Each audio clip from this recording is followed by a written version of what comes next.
is running out. We've got 5 laps to go. Huffman and Vincent battle it out for the lead. Meanwhile, Chad Cole dukes it out for second as they go into turn 2. Landon Huffman coming to a comfortable lead, coming out of 2. He's got about 8 car lengths, put in half a second over the lane distance as Chad Cole wants the number 2 spot.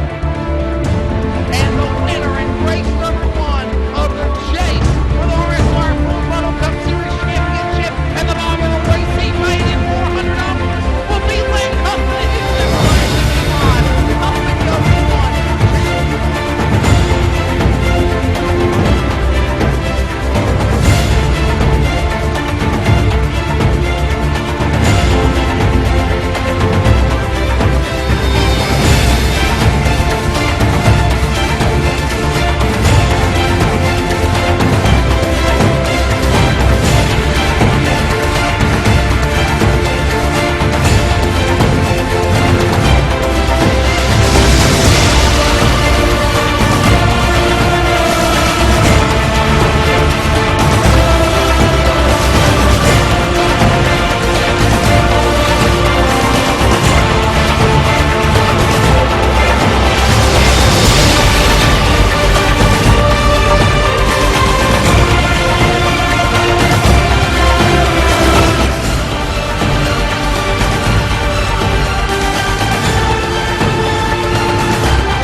Races over 3 months comes down to this point here. Round number 9 of the NASCAR iRacing.com Pro Series. We're going to punch 25 tickets to the NASCAR iRacing.com Series World Championship.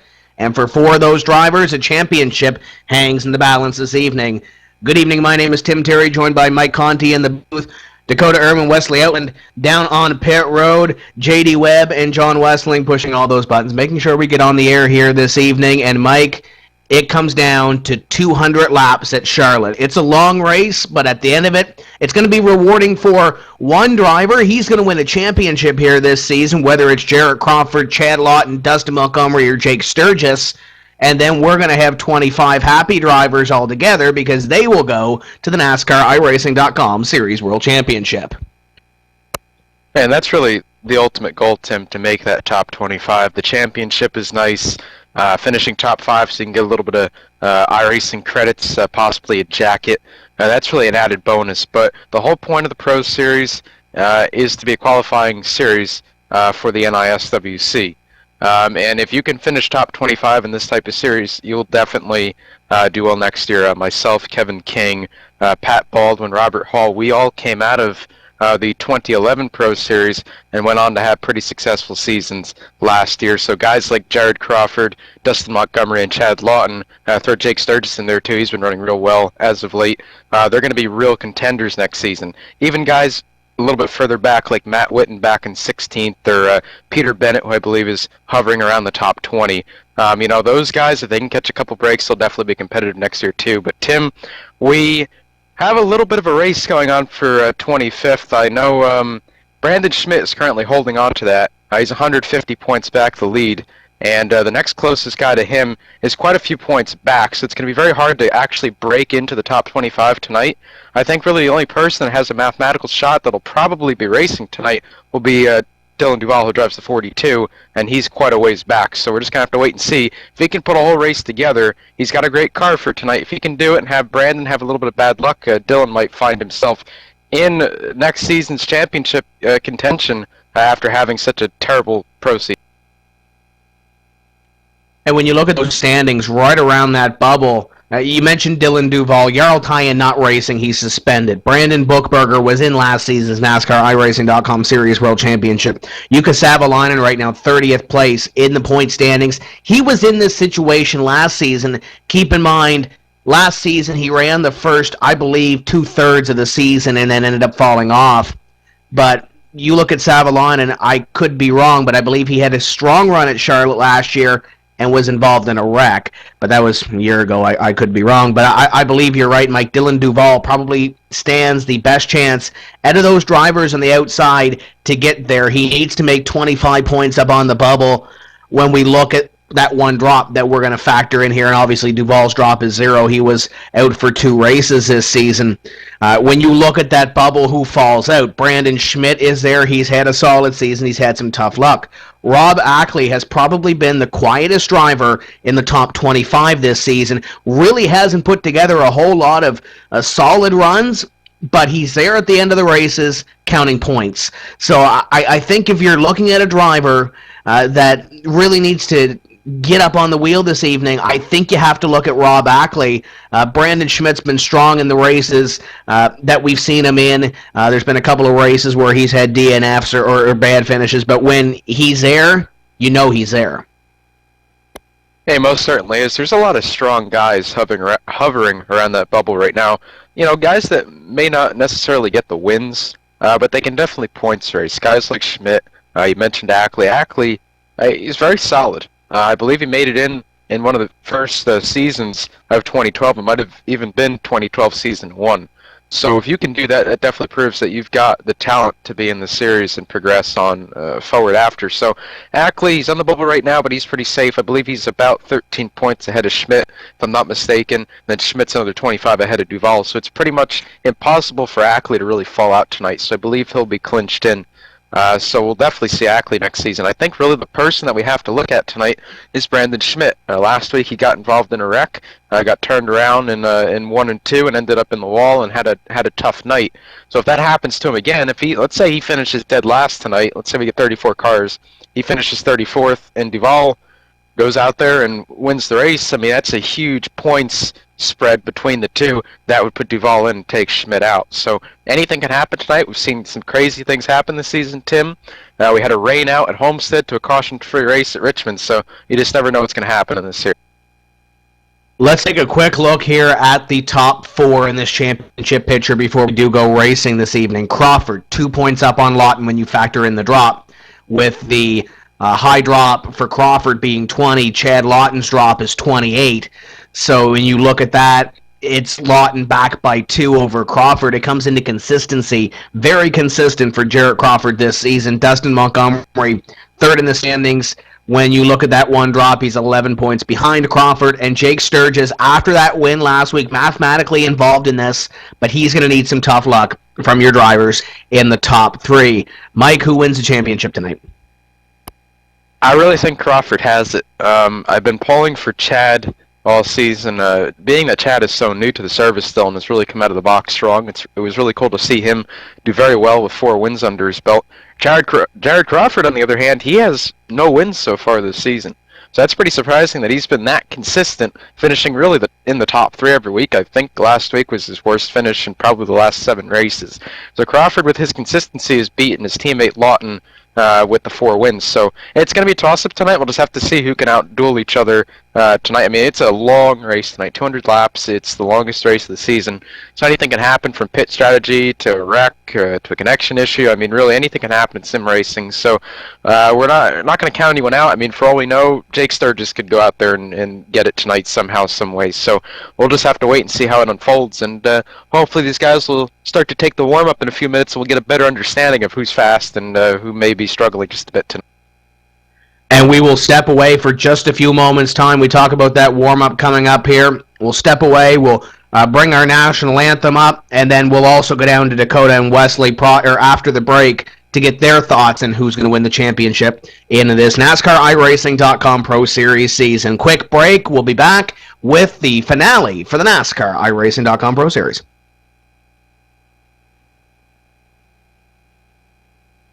Time is running out. We've got 5 laps to go. Huffman and Vincent battle it out for the lead. Meanwhile, Chad Cole dukes it out for second as they go into turn 2. Landon Huffman coming to a comfortable lead, coming out of 2. He's got about 8 car lengths. Put it half a second over the lane distance as Chad Cole works the number 2 spot. And the winner in race number 1 of the Chase for the RSR Full Throttle Cup Series Championship and the Marvel Racing weighing in $400 will be Landon Huffman. Huffman goes 1.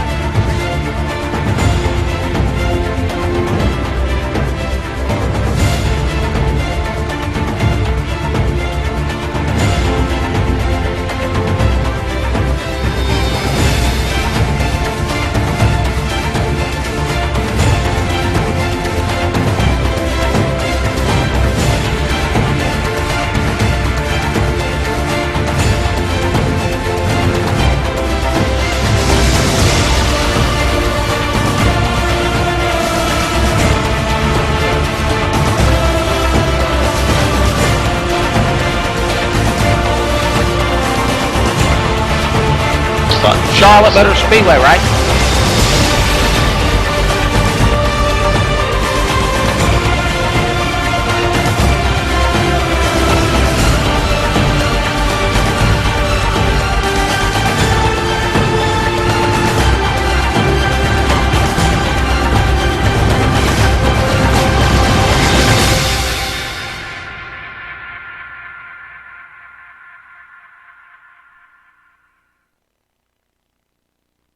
Oh, say, can you see by the dawn's early light what so proudly we hailed at the twilight's last gleaming, whose broad stripes and bright stars through the perilous fight o'er the ramparts we watched were so gallantly streaming, and the rockets' red glare, the bombs bursting in air, gave proof through the night that our flag was still there. Oh, say, does that star-spangled banner yet wave o'er the land of the free and the home of the brave?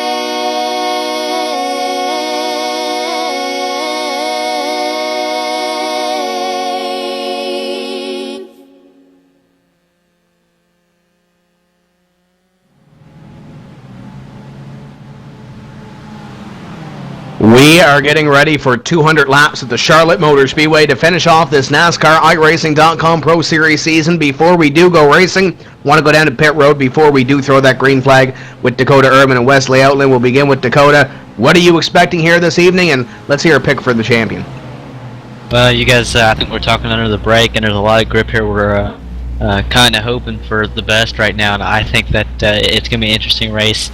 Maybe see some side-by-side racing, which sometimes is really hard to distract, but it can be easy. If you can pinch the inside guy down, you might see side-by-side, and probably not many wrecks, but I don't know, you just have to kind of see and watch what happens. But my pick to win the championship's got to be Jared Crawford. He's coming in strong.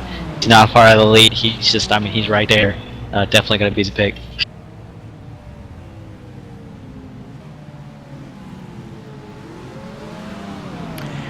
Well, good evening, ladies and gentlemen, from the Mecca Motorsports, Charlotte Motor Speedway. Mike and Tim, I'll tell you what, guys. Obviously, it's about Chad Lawton and Tim. And Tim has mentioned, as well as Mike, throughout this broadcast of Chad and Jared for the championship. But there are 70 other unknowns that could happen. But does it really matter about who wins the championship? Or does it matter making one of those top 25 spots to make it in to the DWC? Whatever the case, whatever you're looking for tonight, Charlotte Motor Speedway will definitely offer that excitement here tonight, Tim Terry, as we get ready for the season finale for the NASCAR iRacing Pro Series on ETV Live Radio.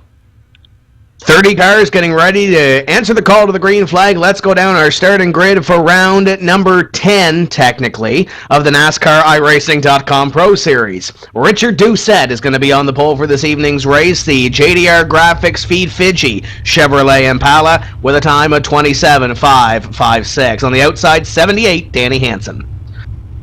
A much-needed, great qualifying effort for the number 3 of Brandon Schmidt. He'll start third on the grid tonight. Outside of him will be the number 40, the Wheelman Inc. car of Josh Law. Joey Brown will start in position number 5 to the outside, a driver who nearly won the race last week on fuel mileage, Carson Downs. Our points leader will start 7th tonight. That's Jared Crawford in the number 83, and outside of him, the number 81, Adam Gilliland, who's going for the 5th place spot in the point. Championship contenders make up row number 5. Dustin Montgomery on the inside, Chad Lawton on the outside. 75, Landon Huffman with a qualifying solid effort right here, with a solid qualifying effort, I should say, in 11th. Outside of him will be the number 14 of Brandon Cattell. How about Alex Chambrone? He rolls off from position number 13. 14th is Casey Malone.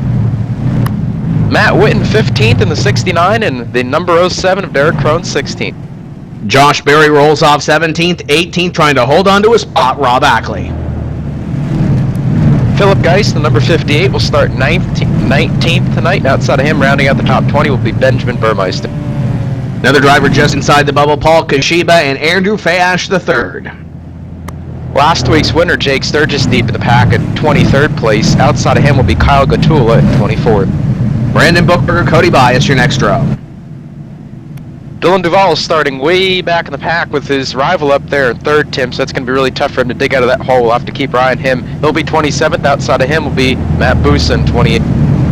Vinny Santone, Peter Bennett, conclude your field. We are getting ready for green for the first of 200 laps around the Charlotte Motor Speedway. Keep in mind, the last time we had a 200-lap race in this series, we went caution-free at Richmond. Green flag flies at Charlotte, and Rich Doucette is gone. Yeah, Doucette was definitely not going to wait right there. He got on the hammer really quick, pulled a couple car length lead over the 78 and the 3. They battled side by side into turn one, a little bit of net code right there between the 3 and the 40. Like Dakota said, a lot of grip tonight. High speeds. We'll see speeds possibly under a 28-second mark. Battle for the lead already. 78 gets a great run off of turn number 2. He dives down to the bottom of the 96. They go side by side through 3 and 4.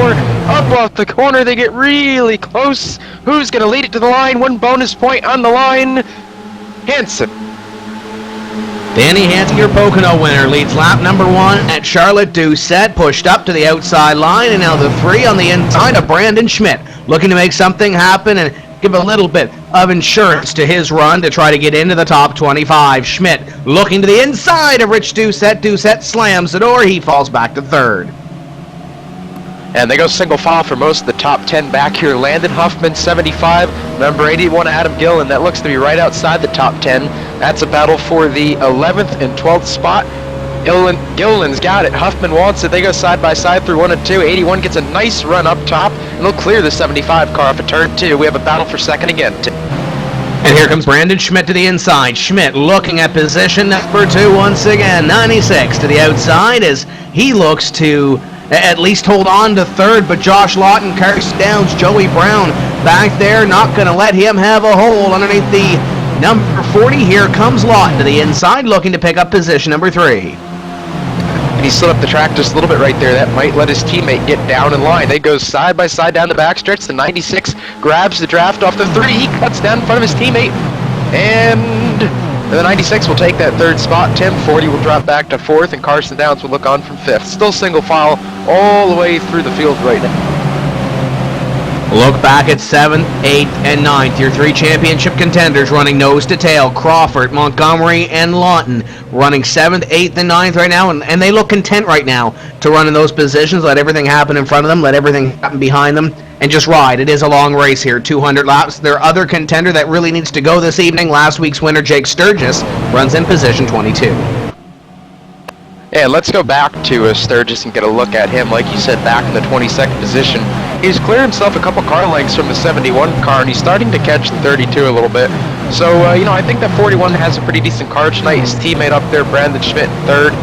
Joey Brown's up there in 5th as well. So the 2 team cars at 41 are running very well. So look for Sturgis to start to make some ground up here as the run goes on.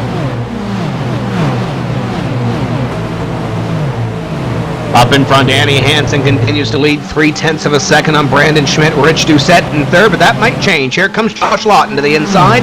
Lawton looking to take position number 3 away. And Carson Downs and Joey Brown trying to put the 96 back a couple of more spots, as Doucette, your pole sitter, did not lead a lap in this race yet, as he's falling back now to the outside of the 40 and could be 97 here. He didn't lead a lap. It looks like he cannot keep that number 96 down on the bottom, Tim. It looks like it's a little bit too tight right now. And with all the grip tonight, it's really hard to find a balance between tight and loose. If you're too loose, you lose a lot of speed. If you're too tight, you lose a lot of speed. You can see he drives it down to the corner right there, has to run all the way up in that 3rd groove to get that car to turn. Gets a nice run off the top. down the backstretch, but when you have cars and a conveyor belt behind you, it's really hard to do that. Oh, the 8 looks in the 12 back there right behind the battle with the 97 and the 96. He thinks better of it. Oh, Joey Brown! Oh, saves. That was pretty cool. It looks like they checked up a little bit right there, Tim, and they all stacked up behind him, and luckily Brown was able to save that car. It was pretty good. And look who's right directly behind him now. Your 3 championship contenders and Josh Berry. Berry passes Chad Lawton. Lawton checked up a little bit more than his 2 teammates, his 2 championship competitors in front of him. As it looks like now the 8 car going to go underneath Joey Brown, and there he goes in the fence. Oh, and he's going to stack up a couple cars behind him. Looks like the 75 gets involved. That's the teammate. It looks like everyone else is unscathed. 75 has front and rear damage, Tim. So obviously someone must have ran into the back of him. We'll have to get John to put up the replay to see what happened right there. But again, it looks like the 12 just kind of got turned right there in the center. Not sure what happened right there. Looking at my screen, Mike, and it might be a little bit different from yours, but I see a little bit of net code on that wreck, but it looked like that those 2 were going to touch if they continued to go in the direction that they were. Tough break for Joey Brown. Brown is going to end up with a lot of damage. Wesley, I know you were down there and saw what happened to that 12 car. What's crew saying? Yeah, tough break. That number 12 Chevrolet Impala bashed in all on the rear end of the car, the front end, the side panels all bashed up. He came in on a pit road, radiator blown, fluid coming from that car. Tough break. Lawton's car stays onto the racetrack. We're getting told through the headsets as well. But Joey Brown, first casualty in the race, or the first driver to go out. And cars are on pit road. Let's go to the midsection and Dakota Ehrman. Well, first off, I just want to say that Joey Brown's damage in the front and the rear of the car actually came before that caution, so at least half a lap or so. But I was watching Dylan Duvall coming out. He started 27th and worked his way through quite a few cars that are currently in the 22nd position now, with all the cars wrecking. There are a few of them, but hearing 4 tires and fuel for a lot of these guys, Wesley. Cars on pit road. Looks like the first one off will be the 3 of Brandon Schmidt, followed by the 78 of Danny Hansen and the 40 of Joshua Lawton. Richard Doucette, Carson Downs, host of others, exit off of pit road. And Tim Terry mentioned that 78 car of Danny Hansen leading in the early going. Remember the incident that he got into with that other driver last week at Pocono? Let's talk about that, because that was a very interesting turn of events. Obviously that driver got suspended, but how about that driver now 1 and 2 in the race in the early going with only 11 complete? And that was one of the drivers on the bubble, Josh Connors, in the number 15. He's not here. Had an incident with Danny Hansen last week, and didn't really feel like that he was raced the way he wanted to be raced. So they had a little bit of contact, and Josh had a little more contact with the 78 under caution. But he's not here. The one thing that might be good for these bubble drivers here, Mike, is that Connors is not here.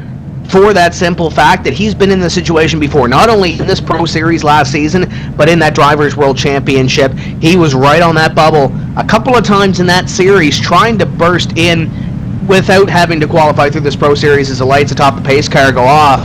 So maybe it's a blessing in disguise for some of these bubble drivers that Connors isn't here, because he's one of those clutch pressure situation drivers that he can get it done when he's on the bubble. Yeah, Connors is definitely used to that kind of situation. He's been around sim racing a long time, and as you said, he's found himself in that same position many different times, whether it be this Pro Series or the or DWC. And like you said, Josh can always get it done, and with him not being here, that opens up the door for drivers like Brandon Schmidt, guys like Bookberger, Duval, everyone that would have been behind him or slightly in front of him. They can breathe a little bit easier now, knowing that they have one less car to battle and a good car to add to that. So, that definitely takes the load off their mind a little bit. But right now, I'm really impressed with that 3-car Tim Brandon Schmidt. We've seen him run top 15, top 20 the whole season, but not this strong. So looks like that 3-car, he's got a pretty good piece tonight, Brandon does. So we'll see if he can make up a lot of valuable points here tonight and keep that 25th position. The important thing, though, for Lawton is he stayed out, he led a lap, he gets a bonus point. The unimportant thing is everybody else behind him pitted, so we'll see how this works. 26 in command of the field, green flag flies, and we're back underway. Lawton in the Gary Mercer Trucking number 26 is gone. Everybody else behind him battling for second. It's going to be Danny Hansen taking the spot, and it looks like Carson Downs is looking for a little more. Yeah, it looks like Schmidt missed the shift on the front stretch right there, and he checked up the top line a little bit right there, had the 40 getting to the back of him.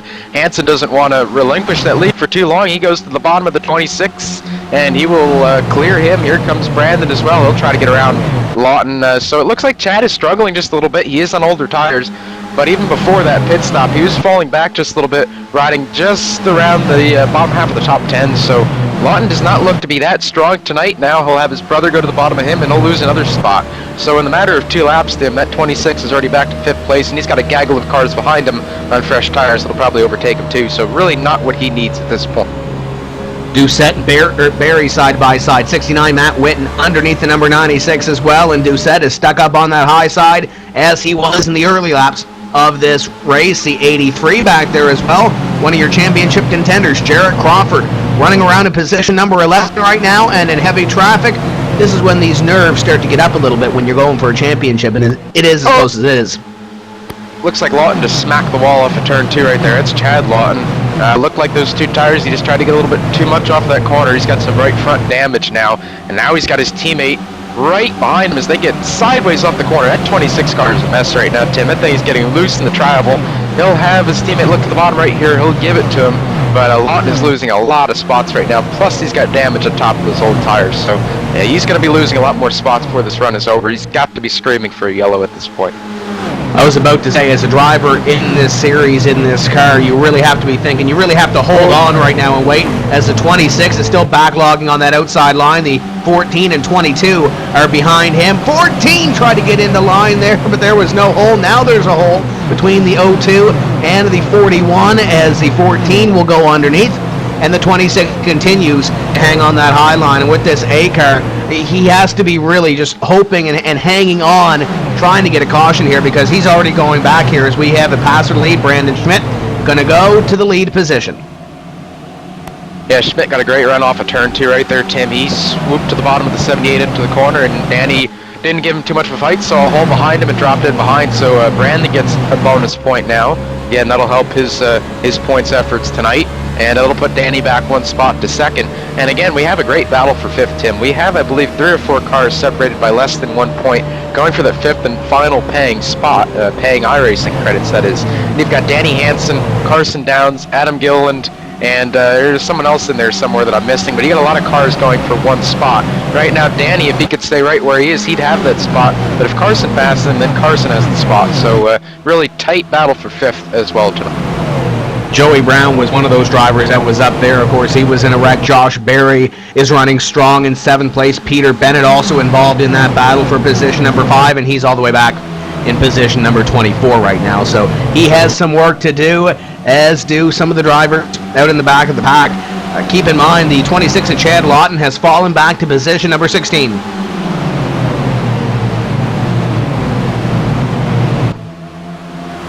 Battle back here, Tim, between the points leader Jared Crawford, 69 to Matt Witten. They battle side by side for the 8th position. Looks like the 83 will clear the 69.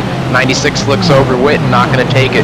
So put the 83 up 1 more spot to 8th, 69 down to 9th. That's just 1 more point that Lawton's losing to Crawford at this point.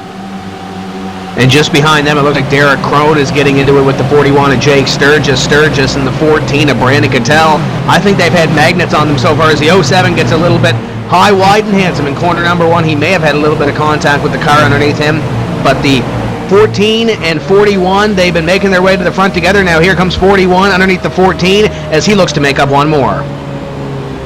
It's a great rally by the 41 right now. He started back in 23rd, and that'll put him up to the 12th position. So 11 spots right there for the 41 car. He does not want his championship hopes to be over, so he's really racing to the front right now. And with the 2 leaders in the points really running badly tonight, that leaves the door open for that 41 car if he can indeed go up there and probably win this race. This is his only shot, but Crawford running 8th, Lawton running behind him somewhere back outside the top 20. This really leaves the door open for Montgomery and Sturgeon. Update on pit road, guys. 75 Chevrolet. Landon Huffman on pit road to the attention of his crew. Doesn't look like they're jacking up the car, adding any Sunoco gasoline. Looks like there's an internal issue on that 75, and it's already gone almost 2 laps down. Back upstairs. Battle for third as the 97 tries to hold on over the 40 of Josh Lawton. Here comes the 81 of Adam Gilliland as well, the Gary Mercer Trucking quarter pipe. Number 81 will pass the 97 or attempt to pass the 97 here. Looks like he'll clear him on the front straightaway. 97 back to position number 5 as Barry in position number 6. About 3 car lengths or so behind the number 97 of Carson Downs, as Downs right now in 5th. And really now we have a conveyor belt of cars going around here lapping at about 28.8 seconds. Really fast laps around here, Tim. Over 200 miles per hour going down to turn 1. Yeah, with all that grip, it's very hard to pass here. As you see, you get to the bottom, you start to push. These guys know that it's a 200-lap race. It's really the endurance race of the season. They don't want to really push it right now. I do see back here we do have a change of position. Crawford is attempting to go around the 8 car. That's his teammate Montgomery on the outside. That's for the 7th position. Montgomery will let him have it. So 1 more point for Crawford, 1 less point for Lawton. So as Crawford moves up, Tim, the 26 continues to fall back. Lawton is now back to the 18th position. And Montgomery's going to fall 1 more as well to Rich Doucette. Doucette will pick up 1. Alex Chambrone will look to reel in Dustin Montgomery now for that position. Looks like Chad Lawton's fallen back to position number 18, just behind him. Cody Bias, Philip Geis, Kyle Gatula, some drivers back there stalking that number 26, but 1 driver in front of him. How about that 17 of Brandon Bookberger? He's trying to throw the Hail Mary here this evening to make it into the Drivers' World Championship, currently 17th, and Rob Ackley, one of the drivers currently in on the bubble, is just in front of him, and he's been experiencing a little bit of warp issue, I think, Mike, the last couple of laps, so I think Brandon's maybe hoping for something to happen there, and if it does, it might be the door that opens to get him into the Drivers' World Championship. And it looks like that warp is pretty much subsided. It looks like both cars are pretty smooth right now, and they'll be able to battle it out one-on-one. It looks like up here at the front, though, the 78 car is starting to lose some positions right here. He'll fall from the 2nd place all the way back to, that should be 5th. So Lawton got under him, shoved him up the track just a little bit, and the 81 to 97 went from the bottom. Now he's got the 72 of Barry breathing down his neck. So Hansen, who went from leading this race, he's all the way back, almost outside the top 5 now. Looks like he could use some adjustments in the next pit stop. Lap 28 being worked on the board as now Barry is a part of this battle for what looks to be second on back right now, essentially. Lawton has about a car length on Gilliland. Gilliland has a car length on the 97. And then it's 97, 78, and 72 for positions 4, 5, and 6 right now. And might as well add Jared Crawford to that list. Crawford is closing in on this battle as well. We work down the back straightaway on lap number 29 of 200. And really, these guys are starting to get spread out now. They still are in that single file line, but they're starting to get some separation between them. Brandon Schmidt has really left the field, if you want to, I mean, if 7/10 is leaving somebody, but as close as everybody is, Tim, you know, that's really a huge gap. He lost a couple hundreds that time, though. It looks like Lawton's starting to run him down just a little bit. That was a 28.87 for Brandon that time, and a 28.84 for Lawton, and 81 for Gilliland. So it looks like all the cars behind Schmidt at this point, back to the 97 that is, looks like they're just a little bit faster. So they have a battle for 5th now with the 72 of Barry trying to take it away from Hansen in the 78. And the 83 licking his chops behind him, looking to pick up 2 spots. The 78-72 battle subsides. Hansen to the outside, Barry to the inside. Barry looking to pick up a spot and dispose of the 78. Back to position at number 6. Barry looking to creep into the top 5 for the first time this evening, and Hansen may have got the wall if he didn't. Oh boy, it was close. It looks like he's going to have a little bit of damage. I believe he hit it square, though. I think maybe the 72 jumped up just a little bit right there at late exit. Tim might have spooked Danny just a little bit, and he turned the wheel back to the right. I look at my replay right here, and yeah, it looks like the 72 got a little bit of tail happy going on right there off the corner, and Hansen just tried to give him a little bit more room and ended up smacking the wall. So that's not really what he needed, but again, he hit it pretty square. He's going to lose another spot to the 96 right here, and possibly to the 8. You know, it could be a lot worse. He could have wrecked right there off of 2 hard. So luckily for him, he'll keep going, and again, he's going to need some adjustments on the next pit stop and probably some damage repair after that hit with the right front. So lose another position right here. Yeah, the 8's looking racy to the inside of the number 78 at Danny Hansen. The Brokey Consulting, number 78, falling back 1 spot to the 8 of Dustin Montgomery on that lap. Alex Chambrone back there about 2 car lengths behind and closing in quickly on the 78 car. Looking back up front, it looks like the 81 and 40 might be a hot battle here for position number 2 as Adam Gilliland starting to throw some pressure on Josh Lawton. This happens about 6 car lengths behind your leader, Brandon Schmidt. Yeah, the lead is really stabilized now. Now they're about 62 hundredths of a second behind Schmidt. Maybe they'll gain a little bit one lap, lose a little bit the next. Looks like the 40 slid wide off the corner. That'll leave the door open for Gilliland into 3. And it looks like the 81 car will take it into 3, and he'll try to move up to the 3 car and get his second one of the season. Oh, as he slaps the wall off of turn 4, he's going to get a lot of damage right there. He's going to try to save it, though. He does, but that's really going to hurt the toe of that car. Danny hit it a little bit before. The 81 just knocked it down, so that's not what he needed. Yeah, he hit that wall a ton. He tried to move it, and it's obviously not going to move. It's happened before. Drivers have tried to move it. Keep in mind, just behind him, the sigh of relief might be the 72 and 83 about to get at it for position number 5 as Barry has company in the 83 and also the 96 of Rich Doucette. Doucette looking to climb back to the front of this field after sitting on the pole for this race, not leading a lap and falling back to what is now position 7 on lap 36. They go side by side now for the 9th, or make that the 8th position. 78 of Hansen tries to take it away from Montgomery, and he will. Chambrun looks at the opening as well. He'll go to the bottom of 3 and 4, and he'll probably clear the 8 up off of this corner too. So that's 2 spots down for Montgomery. I guess he might have slid a little bit that last lap, and that left the door open for those 2 cars. So Hansen's starting to make a little bit of a recovery right here, Tim, after knocking the wall down off turn 2. Field works down the back straightaway as that 81 chases the 97 of Carson Downs for position at number 3. Looking back in the pack here, it looks like the battle's starting to shape up a little bit. I did see a couple of side-by-side battles back there, but it looks like they got it back to single-file racing. Looking to get a little racy around the 26, 27, 17 area of the racetrack. That's about 15th place right now. Lawton, Bias, and Bookberger. Around there, you see the 42 of Dylan Duval, the 41 of Jake Sturgis there as well. A lot of big names in this series this season looking to finish off their season strong. Of course, the 26 is looking to finish off with the championship. Yeah, and he's really going to have to get on his horse if he wants to win this championship with his teammate Crawford all the way up inside the top 6 now, currently running in 6th. Lawton back in 15th. That's points that he cannot afford to give up tonight. He's really been giving up a lot of points every week. It's a couple points here, a couple points there. Lost quite a bit of points at Pocono.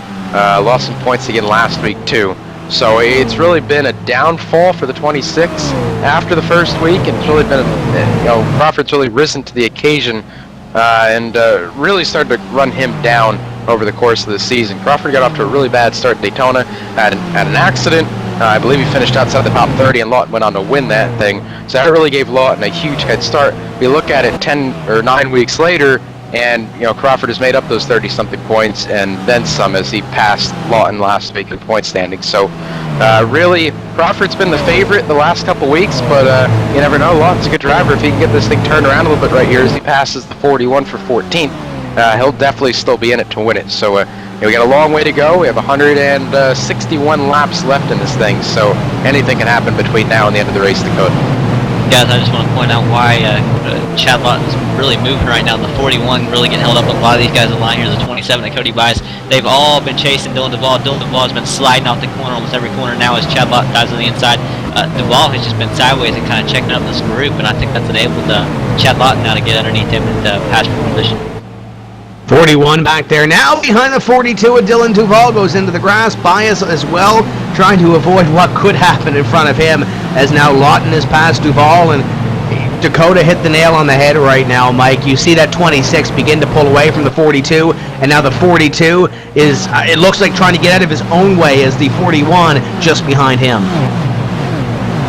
Yeah, Duval, for some reason, this build, the last couple races that we've seen him participate in, he's just always loose as the run goes on. I don't know if Guilford is having a problem with setting these things up. Maybe they're just missing something in the rear end geometry with the skew and everything that we're doing nowadays here on Iracing, but there's just something wrong with that 42 car. Each and every week he gets off pretty decent. After a couple laps he just burns the right rear up and he just starts sliding off the corners and loses a ton of time and usually just goes absolutely nowhere in the long run. We saw him at Richmond pretty much wreck almost every lap, and somehow he was able to manage it and hang on to it. But again, here tonight, really gripped up track, and he's still loose. So that 42, if he gets into the DWC series next season, Gale Force and him and Nick Ottinger and everyone that works over there, they're really going to have to look at those setups and try to do something differently, because what they're doing right now really is not working out for them. And now we've got Derek Rohn to the outside, Philip Geis there as well in the 58, 17 to Brandon Bookberger, Kyle Gatula in the 71. There's a lot of drivers outside that bubble, and if they continue to go at it, that bubble might burst for a lot of these guys outside the top 25, because there's some intense racing back here. 58, 07, as they nearly make contact. Wow, they're not done yet. Now they're going to have a slow car up here, the 92 Malone. That's really going to stack them up. It's just a huge wad of cars back here. Gatula, Crone, Kashiba, Bookberger, Ackley, Bennett. As Kashiba slides up the track a little bit right there, almost gets into the side of the 17. They hang on, they manage it. Oh, touch there. The first part of the quad oval, they're going to have a slow car up here once again. They're going to have to try to get around him. Malone will go to the third groove, 17 will go to the second. Oh, we'll try to go to the second. They go 3 wide through 1 and 2, and they get out of it. Now they're back down to 2 wide, Tim. That's some pretty good racing back towards the back of the pack.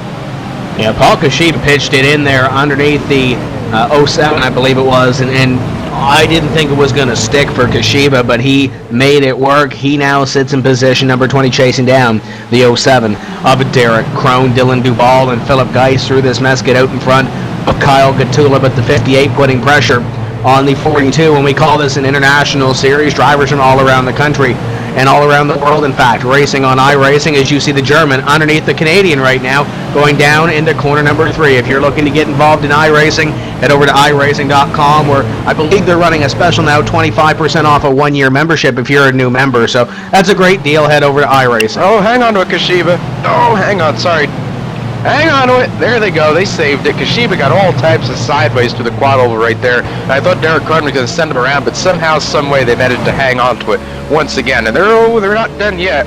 I know Wesley's down here screaming in my ear. He's getting excited too. This is just some action-packed racing back here in the back. They're pretty tame up front, Tim. These bubble drivers, these guys a little bit further back, they're going at it tooth and nail. Hey, Mike Connie, you should have heard the crew chiefs down here. They were getting antsy with one another. Kashiba's crew chief talking to Crone's crew chief, and I'll tell you what, he said, stand on it, son. Don't let off the throttle, because that could have been real scary on the front stretch just a moment ago. But all drivers keep on going.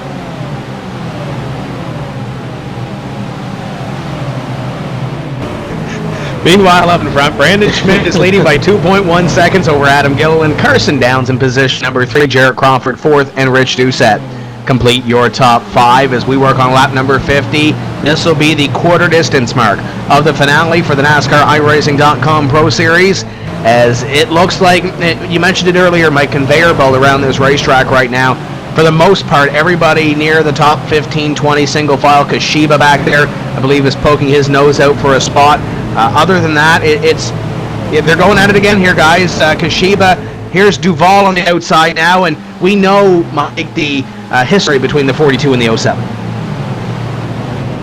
Yeah, they like to get into it a little bit right there. Those are former teammates, and they're not afraid to rough each other up just a little bit. 2 aggressive drivers trying to prove themselves out here, and Duvall's just had an atrocity of a season. He's not very happy right now. As you can see, he's going to put a block on the 22, try to go to the back bumper of the 07 down to 3, thinks better of it. But 2 drivers that are hungry drivers, they want good finishes, and right now running 19th and 20th, they're probably not the happiest drivers in the bunch, but I can tell you who's really happy. Brandon Schmidt is on a rail out here. He's 2.174 seconds out in front of the pack right now, still running sub 29 second laps, while everyone else is in the 29.0s, 29.1s, as we have a change for second place.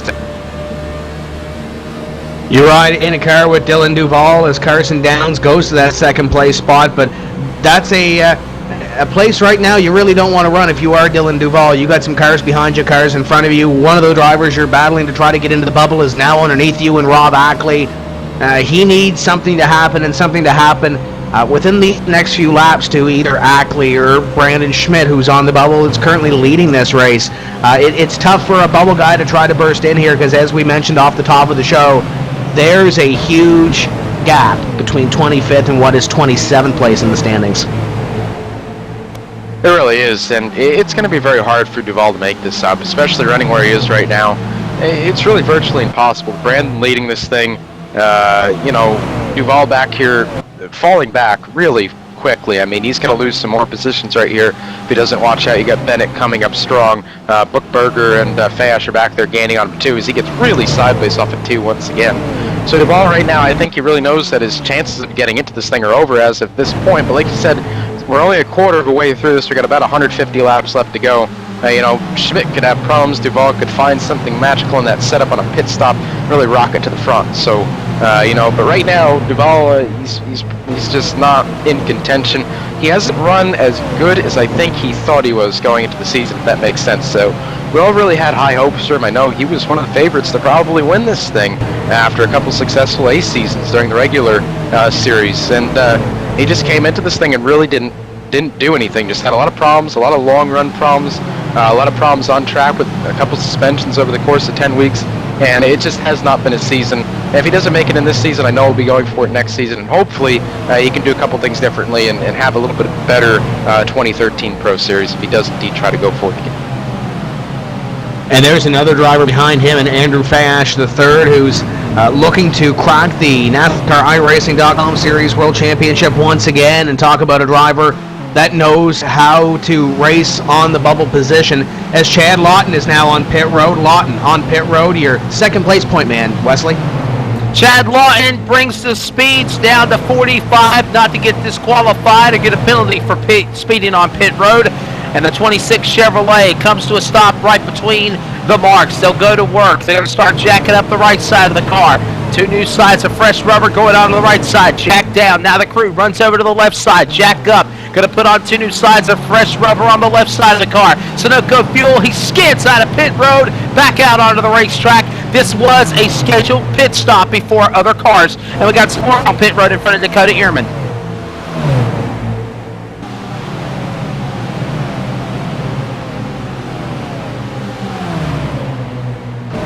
We got a battle for position number 22 right now. Is the 77, 17, and 42 go at it. 17 underneath the number 42 now of Duval. Bookberger trying to pick up that spot. And the one thing I was going to mention before we went down to pit road, is Fayash last season was on the bubble essentially all season long, was behind the 8 ball at the start of the season and never could really rebound. Finds himself in this series, and I believe he's 23rd in points.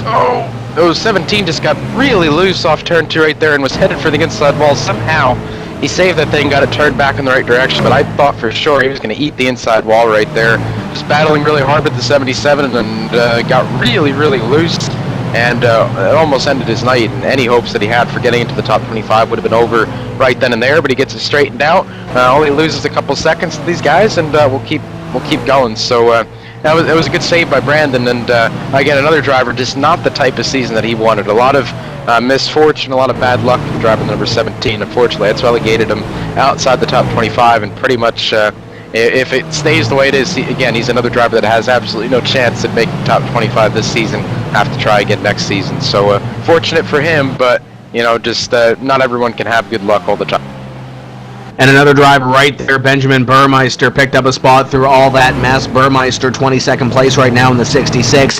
He's another driver that's, I don't want to say been in trouble this season. He's been close to being suspended this season with the incident system. Things haven't gone his way. Let's just put it that way this season, as we got a mess of cars on pit road. Let's go down to Dakota Ehrman. Yeah, guys, the first car coming down was Adam Gillen, getting all kinds of sideways, almost wrecking the car, getting up pit road, hearing 4 tires of fuel. This is a scheduled stop, hoping to make it on probably 2 more stops here, guys. More cars on pit road, taking on fuel. Matt Boost's car was that last driver that I mentioned that stopped in, took on some fuel, as looks like cars just making early scheduled pit stops. These are green flag pit stops. This, things here are hot and heavy in the early going as we're, about 38 laps to halfway, guys. Now coming down, we have the 83 and the 97. I believe that's Carson Downs and Jerry Crawford. Again, scheduled stops, 4 tires of fuel, and they will be away. Not hearing many changes. Leader comes on to pit road. Brandon Schmidt pulls that number 3 car on the pit road to the attention of his crew. He's led the race the entire time. He'll give the lead back to Brandon Cattell in the 14. But here comes the 3 of Brandon Schmidt, hitting his marks 45 miles an hour, under 45 miles an hour. He'll come to pit stall number 2. Crew on the right side comes to work. They're going to put on 2 new fresh sides of rubber on the right side. Sunoco Fuel first can in. Here comes the second can. Tear off being done on the front of the windshield. And the Chevrolet number 3 of Brandon Schmidt wars out of pit road back onto the racetrack, Mike Honey. And the leader now giving up the lead coming down. Alex Sanfron coming. He's going to go from 1st to 14th there. Also coming down behind him is Philip Geese. Again, scheduled stops coming into their stalls here. No problem. No overshooting. Just 4 tires and fuel, and we'll watch them when they get away. It looks like leader Brandon Cattell now going to come on pit road. Cattell gets 1 point as he and Cody Bias head down to Wesley Outland. Yep, here comes Cody Bias as well. The 27 car going to be right up under the 14 machine of Brandon Cattell. They'll hit their marks. Cody Bias going to go to his pit stall first. Nobody speeding on pit road. 14 of Brandon Cattell now on the pylon falls back to 12th, and that will continue to plummet as now he's about quarter midsection on pit road as the crew goes to work. Right side, fresh rubber from Goodyear's going on. And the left side, going to get some new tires as well. Sunoco Fuel being added, tear off being done. Quick wedge adjustment, chassis adjustment, and a track bar on the 14 of Brandon Cattell. Meanwhile, the machine of Cody Bias right in his crosshairs as they exit off pit road. Rob Ackley also came down there in that stop just a little bit behind those guys. 4 tires of fuel for him. Dylan Duvall now coming down, remember, very loose. So I know that a lot of changes on that 42 machine as the right sides go up and the left sides will go up momentarily as soon as they get this down. We got the 40 car coming onto pit road this time by. He'll relinquish that second place spot, West. Joshua Lawton in that Impala number 40 hits his marks, 45 miles an hour on pit road. That's a designated speed here at the Mecca of Motorsports. You do not want to speed on pit road. It can be costly, and obviously you do not want to overshoot your pit stalls as well. Crew giving him the sign. He comes in. They're going to go to pit stall number 2, or pit stall 3, excuse me, as here comes Lawton. They already talked about making a track bar adjustment on the right rear of the car, little wedge adjustment on the left front possibly, and going to take out some air pressure on the tires, but already 4 new sets of Goodyear radials. Fuel is in. He's back down and away to Cody Aaron. Vinny Sansone also coming down and getting 4 tires of fuel. Now Danny Hansen leading him down, giving up, I believe, what was about 6th position. He's going to come down from 4 tires of fuel. His pit stall way down pit road. It's his second stall here. He's going to come to a complete stop. No problem. Maybe overshooting just a little bit. Nope, not quite able to get in the stall just fine. 4 tires of fuel here.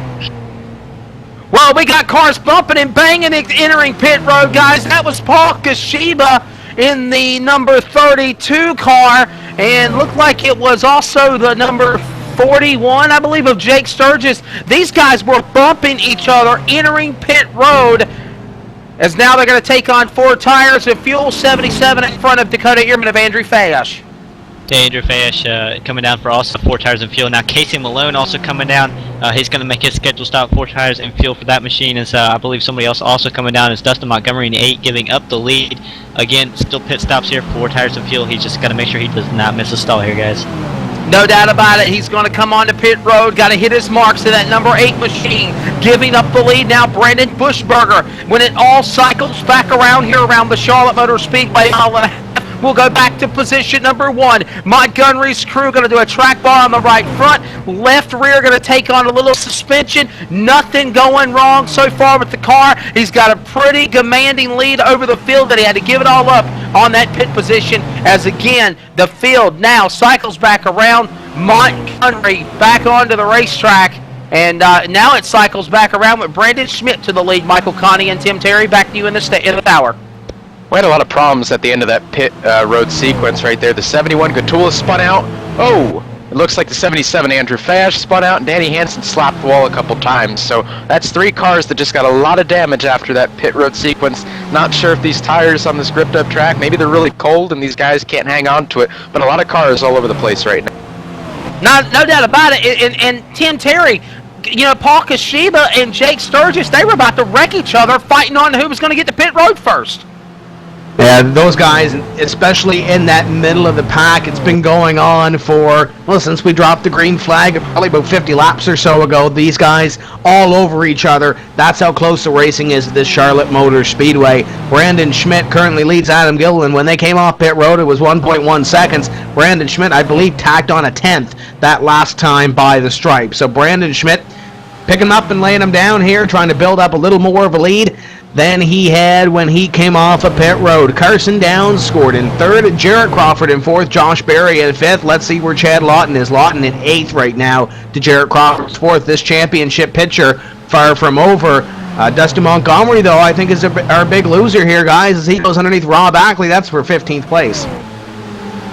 And right now it looks like up front, it seems like Brandon Schmidt, that is, he's got the short run speed over the couple cars behind Tim Gilliland and Downs. After they get about 25 laps in these tires, looks like it starts to even out, and the 81 and the 97 actually start to gain on him a little bit right here. So I'm going to keep my eye on these front couple cars, see if Brandon pulls away too much, but I definitely think that the 81 and the 97 with a long enough run can run this leader down. They lost a couple hundredths of a second that time, so if they can keep the loss to a minimal the first couple laps, they'll definitely get him at the end.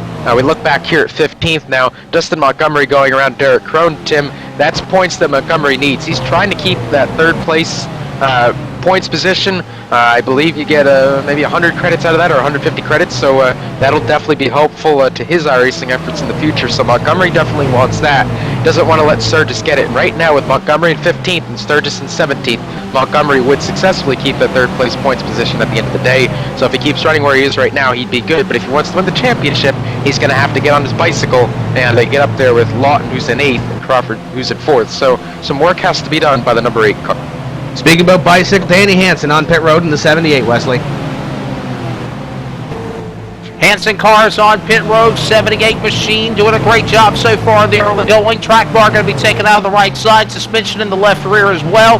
And it looks like the number 3 of Brandon Schmidt leads the way here as we're just about ready to come up on 100 laps. A long race, still a lot of racing to go here, Tim Terry, at Charlotte Motor Speedway.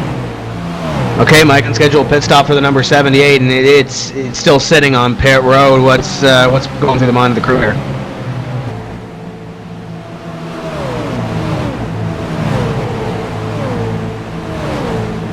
Guys, there's definitely a serious issue going on with Danny Hansen's car. The car will not fire.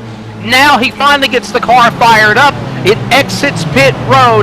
Whatever type of issues going on with Hansen's car, it has cost him dearly. A man that was leading in the early going, having good contention in the front, now on lap 75, 125 to the finish, now falls 2 laps down. Tim Terry will find out what's going on with that car in a moment.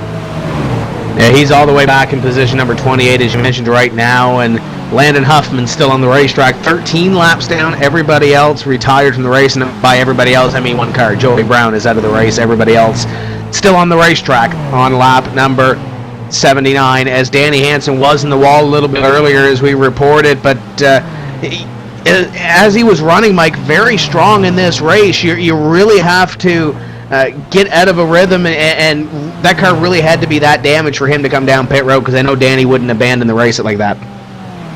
His crew chief Jason Lofen came over to the spectator chat and said the 78 had something broken on it. So I guess maybe with that wall contact off of turn 2, when him and Barry almost collided, that might have done it. Maybe knocked the camber out a little bit, might have broken the suspension piece in the right front, maybe bent something, and that definitely make the car all types of sideways. He would go down into the corners. I'd watch him. He'd go down into the corners. The car would take his set, and the thing would just hook one way or another, and he could barely hang on to it. Miraculously, he did not wreck. So they brought that thing down to the attention of the pit crew, and it looks like it's a little bit better right now. He's definitely still off the pace by a couple tenths, but now he's in the right direction, so that's good. But effectively, this will take him out of the top 5 running, and that'll end his chances to get any iRacing credits out of this season. But fortunately for Danny, he'll walk away from the 2012 Pro Series with a win, a lot of strong finishes, and a berth in the 2013 NASCAR Racing Series World Championship. Mike Connie, real quickly, they're saying loose in, tied off on that number 78 Chevrolet. Loose exiting off the corner, tied entering the center of the corner. And Tim Terry, you know that that's not good. That car can come around at any time with the kind of conditions like that. Yeah, you definitely don't want to be driving a race car like that. One thing I'm watching here, guys, I'm kind of keeping a half eye on these championship contenders. Jarrett Crawford running in 4th right now, and essentially, when you look at the leader, Brandon Schmidt, he's essentially trading quick laps with him. Last time by, Schmidt was a bit faster. This time by, he turns an 88 compared to Crawford's 91. So Crawford a little bit slower that time by compared to Brandon Schmidt. But those guys have pretty much been mirroring each other's laps. Chad Lawton just made the move on Matt Whitten to move up to position number 7. So these guys they still got a long way to go. We haven't reached that halfway point yet. But you got to keep in mind, Chad Lawton, Jarrett Crawford, they're racing for a championship. I know Jared Crawford, though, Mike, you mentioned the goose egg in the win column. I'm sure he'd like to finish off this season with a win.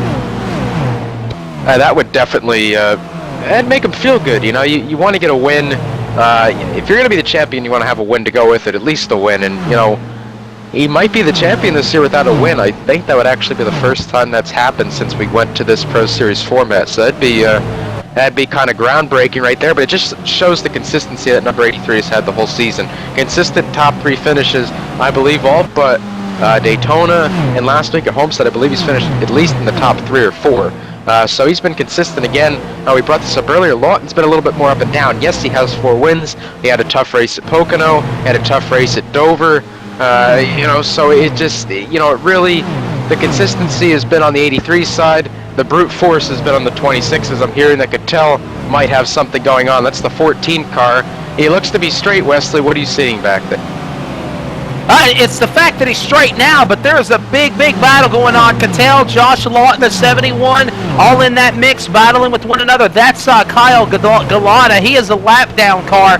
Gatula, excuse me, Kyle Gatula, battling. He's a lap down car. And in just a moment ago, that machine about spun of the 14 coming off into turn 3. But everybody's back going again.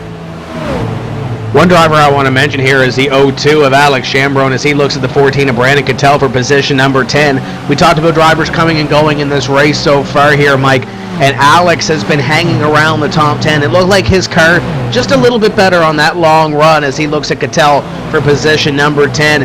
And it looks like he's going to make this NASCAR iRacing.com Series World Championship. Not bad for missing Daytona.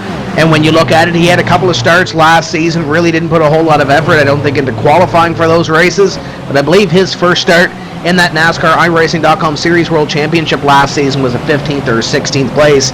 So Alex Chambrone might not be a contender for a championship in that series, but will definitely be a contender for the top 25 in 2013.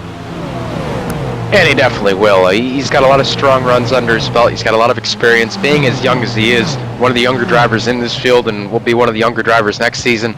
He's got a lot of maturity.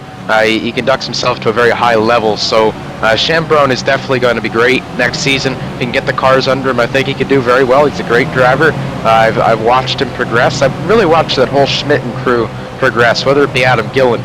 Adam Gilliland, just to talk about him for a second. I don't think we've noted this enough. Adam Gilliland a year and a half ago, I don't think anybody could have predicted that he'd be in the situation right now with a win under his belt in this series at one of the toughest tracks in the schedule, that being Richmond, at a caution-free race. Right now he's running second, and he might win this one too. Adam Gilliland has progressed so much in the last year and a half. It's make that third. You know, he's just progressed so much, Tim. I know you've watched it too, and it's really cool to see, you know, a young driver come up and learn the ropes and be taught lessons by the older drivers and gain respect and be respected from the rest of the service. It's just a really cool thing to see, and right now he's running third and doing an excellent job in this series. The one word that comes to mind when I think of Adam Gilliland is he scared the wall again off corner number 4. When you look at the last year and a half as maturity, he's really matured in the last year and a half. He was one of the, I don't want to say brash, cocky drivers that came in. He's quick. Yes, he knows he's quick. And there was a little bit of, let's say, of an ego there per se. He's really toned it down in that sense. He's really matured as a driver on and off the racetrack, and we saw this season in the NASCAR iRacing.com Pro Series. That number 81 driver is going to be one to watch next season to contend for possibly wins in that series and maybe even a top 10 to possibly get a little bit of cash next season. Adam Gilliland right now running in position number 3 and chasing down Carson Downs in the number 97 car. And I think Gilliland has a little bit of way to go before he really gets to his peak of where he could be. So next season, he's definitely going to be one to watch for when we start the NISWC in March now. Starting at Daytona, I think Gilliland will definitely be a threat for a top 10 finish next season. Looks like Crawford's starting to peek into the picture a little bit as we talk about these two up here. Downs is starting to catch the leader just a little bit. Last time by for Downs, like 28.961. Brandon Schmidt at 28.962. So 1,000 of a second separate the leaders, and Gilliland's right back there with a 968. Crawford is the fastest car on the track with a 928. So Crawford running down these guys just a little bit, but 2.5 seconds behind the leader. It's still a long road to hoe if he wants to get up to this top spot. Yeah, you look at the battle up in front. I've been watching Jarrett Crawford, and it's been bouncing around 2.5, 2.6 seconds. The gap essentially stabilized between the 3 and the 83 in position number 4, and they're trading fast laps right now. Schmidt a little bit faster that last time than Jarrett Crawford. Now, when Crawford gets up to these two up here in front of him in second and third, they are close as well. So it's going to be a battle for position number 2. Crawford a little bit faster than those guys in front of him consistently over a run. But it's going to be an exciting battle once he gets here, I think. It's going to be really tough for him to pass these two, I do believe. I think he's in that bubble now where he's starting to get a little bit of that aero push. And the aero push here with the high speeds that we run around this type of track, you really get a lot of aero push. And what that is, you get a lot of dirty air in the front of the car, and it really takes a lot of front downforce away. And, you keep turning the wheel to the left and the car doesn't turn for you. You're not loose, you're just plowing tight. And unfortunately, I think he's in that bubble right now, and he really can't go anywhere. Last time by, he was just a little bit slower. He's about a half a tenth off his normal pace. So if Crawford can get a good pit stop here in the next sequence, which should be coming up within the next 20 laps, and leapfrog these two in front of him, I really think he could get some clean air and get up to the back of that number 3 and give him a challenge for the lead. But as of now, I think these 3 right here, second, third, and fourth, are a little bit too close to make any moves on each other with the aero push that they're facing at this point in time.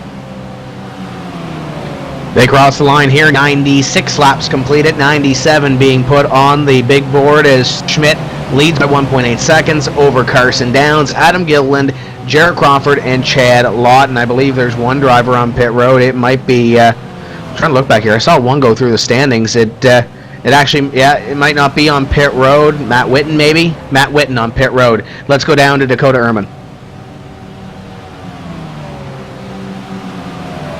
Now, guys, real quickly, I'm sorry, he stepped away in the garage area. Matt Witten, the 69 car, has stepped in, and he is already rolling off onto the racetrack, back onto the Speedway schedule. Pit stop, took on 4 tires, gasoline, and it was a strategy move coming onto pit road early, Tim Terry. I think Dakota must have heard that Brian Schoenberg was down at the fancy drink stand in the infield after Danny Hansen fell 3 laps down. I think that's where he was, Mike, as Brandon Schmidt continues to lead. Carson Downs in second, 1.8 seconds, as Jarrett Crawford, but a half second behind Adam Gilliland.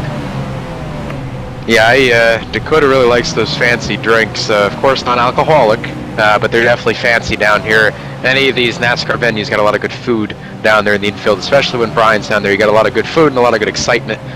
So that's a great combination. But right now, Downs is slowly starting to gain on the number 3 of Brandon Schmidt. This time by Downs 29.01 to Schmidt's 28.98, so he lost a little bit that time.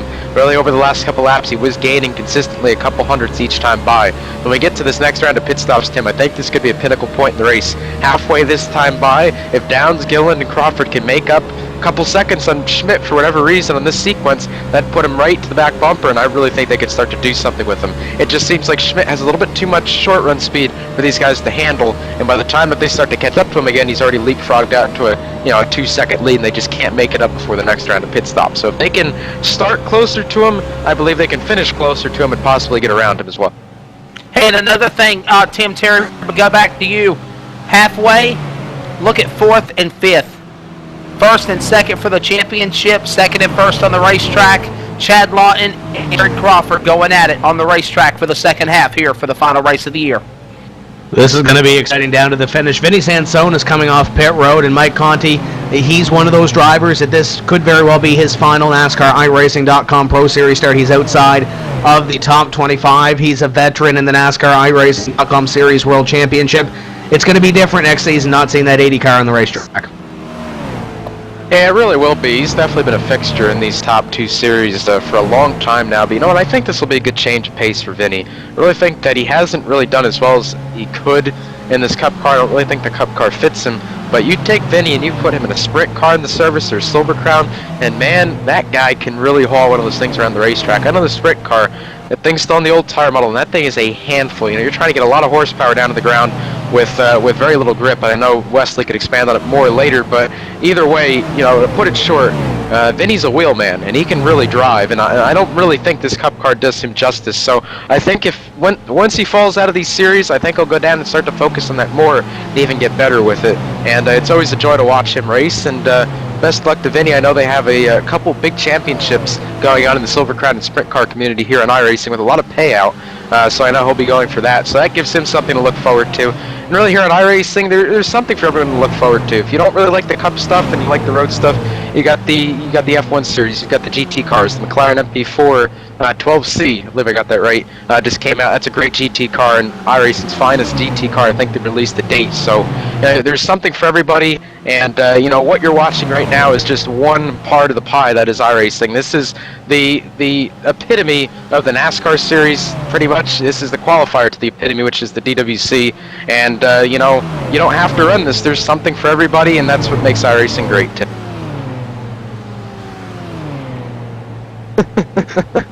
Brandon Schmidt leads this race, and the one thing that we saw there, Mike, is the 34 Matt Busa moving by him. That's the advantage of new tires. Busa was on pit road about 5 laps ago, got new sneakers in the car, and now he is 1 lap behind the pace. He put himself, or unlapped 1 of his 2 laps on the racetrack. So we should expect these leaders down very shortly. Schmidt going to stay out on the racetrack this time on lap 106 to complete it here. And Schmidt is starting to slow just a little bit. The lead's down to 1.67 seconds now, so he gained another half a tenth that time. But overall, in the last couple laps, he's lost 2 tenths. So I think that 3 car is really starting to fall off here. I don't believe he'll stay out too much longer. He should be coming to the attention of his pit crew very shortly. We'll see if he ducks in this time by. He could make it on one more stop from this point on, and he will not. But I'm hearing that the 83 will come down this time. Crawford's car is on pit road. Track bar adjustment on the right rear. Little wedge being taken out of the left. Tear off being done on the windshield. Sunoco fuel in. 4 tires and fuel. He's back out on the racetrack. Chad Lawton also coming down here, 4 tires and fuel, another scheduled stop. And in front of Chad Lawton, we also have Adam Gilliland coming down for the same thing.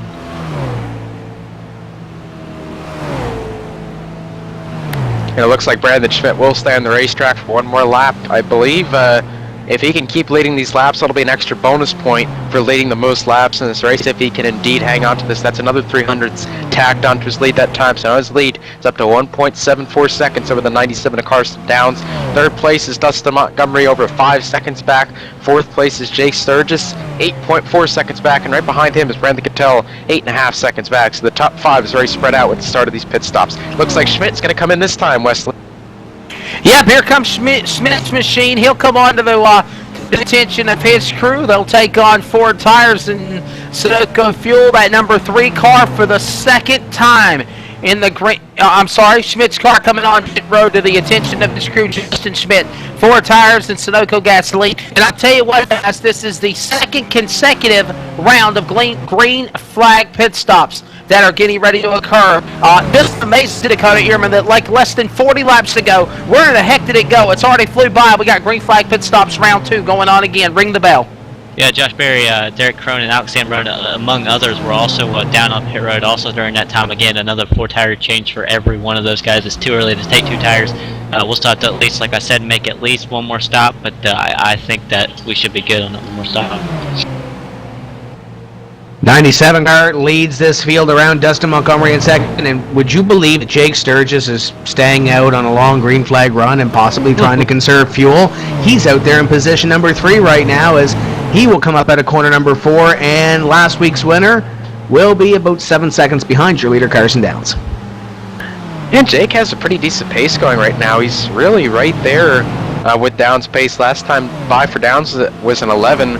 And Jake was at an 01, so Jake is actually a little bit faster than the 97 right now. So it looks like whatever they did to that car in the last pit stop, that's really taken that car from a mid-pack car to a front runner. And again, that is a team car to the 3, so there's no reason why he shouldn't be up there. So good run for the 41, and if he continues to run like this, he'll definitely solidify that 4th place point. Rob Ackley in the number 22, giving up 7th position, coming down for 4 tires of fuel. His scheduled pit stop once again here, guys. Waiting for Carson Downs to come on pit road. He's not going to do it this time. Behind Dustin Montgomery in 2nd, I believe, is also going to stay out on the racetrack. Jake Sturgis in the 41. also as well. These guys, I believe, that are still out on the racetrack, they're going to have to make 2 more pit stops. I don't think they can do it on one. Yeah, it's going to be close. It's going to be very close. I think it will be a one-stop race from here. I believe we can go about 50 laps on fuel to kind of round that off to a pretty solid numbers. So I believe they can do this on one more stop, Tim, but it will be pretty close. Now, if we do get a caution here, maybe with 60 laps to go or so, that'll definitely throw a curveball into the mix, and maybe some strategy we'll see be played out like we saw last week at Homestead with the fuel mileage gate. Dylan DeVal on the 42, giving up now what is 7th position, coming out for 4 tires of fuel, and his schedule's not beginning. They made a lot of changes on the last round. It's like we said, the first run he was extremely loose, not as bad that run, but still minor tweaks on the 42, guys.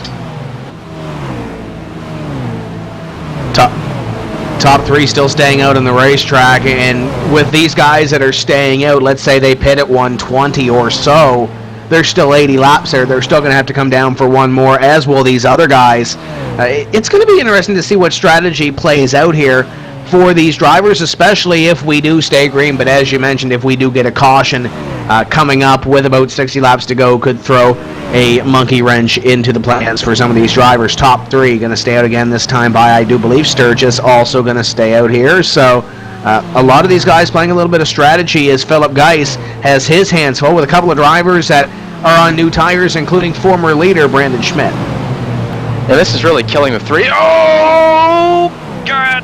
Yeah, I was gonna say, it's really killing the 3. That almost did him in right there. He's in traffic. He can't go anywhere. You look back there, the 83 of Jared Crawford, who's 2.5 seconds behind him, is now less than a half a straightaway behind. So Schmidt's trying to get through this traffic. He's getting a little bit impatient with Geis right there. He gave him a little bit of a bamp in 1 and 2. He's going to do it again in 3 and 4, but Geis kind of moved out of his way. He'll give him the line into 1 and 2, but still Schmidt is losing valuable time. In this, I think, at the end of the sequence, I think the pit road, or the gap between the top 4 will be drastically different, probably a lot closer together, because Schmidt has lost all types of time after he came back out in the track. Yeah, you definitely don't want to lose this race by going through that lap traffic, as there's only 10 cars in the lead lap right now. If this goes caution, we've seen it before where it can throw a real curveball into some of these plans here, and Jake Sturgis isn't new to this scenario. There's a couple of guys that have been in this scenario before. Caution flag comes out in the middle of green flag pit stops, and then they are sitting in the driver's seat. As the 97 of Carson Downs going to come on to pit road. The Progi Consulting Chevrolet Impala going to head down to the attention of his crew. Wesley, what are they saying? Here comes Carson Downs, and everybody's talking on the radio. Hold your line. Keep your car from going over the speed limit to get busted on pit road with a penalty. And hit your marks. They'll come down 45 miles an hour to their designated pit stall. The 97 crew ready to jump over the pit wall. They're going to quickly come to work. They're going to jack up the right side of the car.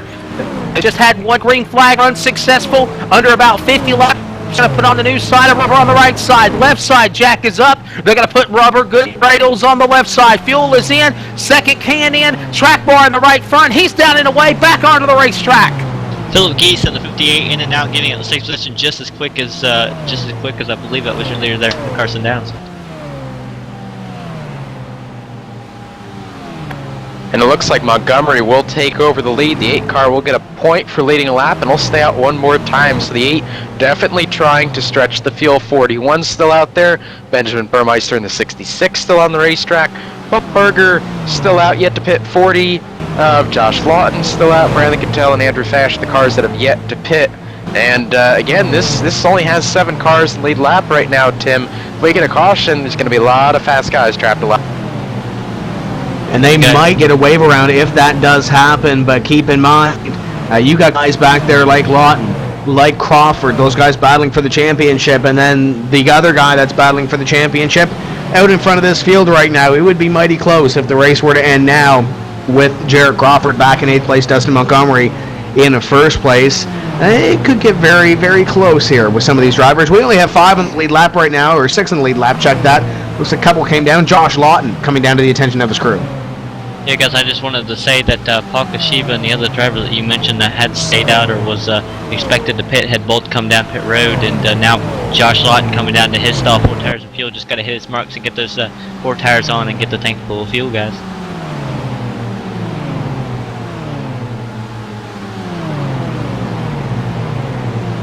It looks like we still have a couple cars yet to pit right now. Dustin Montgomery bypasses the pit road entry one more time, and well, actually he's going to 3 and 4 right now, and yep, he'll go around one more time. So the 8 car still on the race. 41 Sturgis stays out as well. 66 of Burmeister entering turn 3 as we speak. He'll bring it down to the bottom. Doesn't look like he'll slow either, so these guys definitely intent to keep this strategy. Now we look at our race coming back off pit road. Once everything cycles around, it should be Brandon Schmidt who will be the leader over Jared Crawford, it looks like, by about a second and a half. So that lead again, Tim, with all that traffic, that took Brandon's lead down about a second. So, you know, a little slip up here or there, and I'll have the 83 all over her. Now that 83 car, Jared Crawford, trying to win the championship. Brandon Schmidt trying to win his first race of the season and try to really solidify himself into the NASCAR iRacing.com Series World Championship for the upcoming season in 2013. 8 car Dustin Montgomery going to come on to pit road right here. The TDH delivery, Tim's Corner Motorsports, number 8, heading down to the attention of his crew. Pit stop happening on 1:26. Here comes the leader, Dustin Montgomery, 45 miles on pit road. Doesn't want to go over that speed limit as we've still got Jake Sturgis. He'll stay out. He'll lead a couple of laps. Burmeister in the 66 doesn't look like he's going to commit to come to pit road yet, so it's just Montgomery solo on pit road. He'll take on 4 tires as they jack up the right side of the car. Here comes another machine onto pit road. Looks like that's the 41 car. Jake Sturgis, he now comes onto pit road. Andrew Fayesh III just came off pit road as Montgomery, track bar right side. They're ready to go to the finish in the final 74 laps. Back onto pit road, and more updates with Dakota Ehrman. Oh, back to you, Tim Terry. 17 of Brandon Buchberger scored as your leader. Buchberger heading down the back straightaway. He's got Paul Kashiba just behind him. Benjamin Burmeister on pit road. So it looks like everything has cycled through with the exception of the 17 of Brandon Buchberger, as it looks like he will look to pit road this time. Yes, he will. Buchberger coming on to pit road to conclude these green flag pit stops.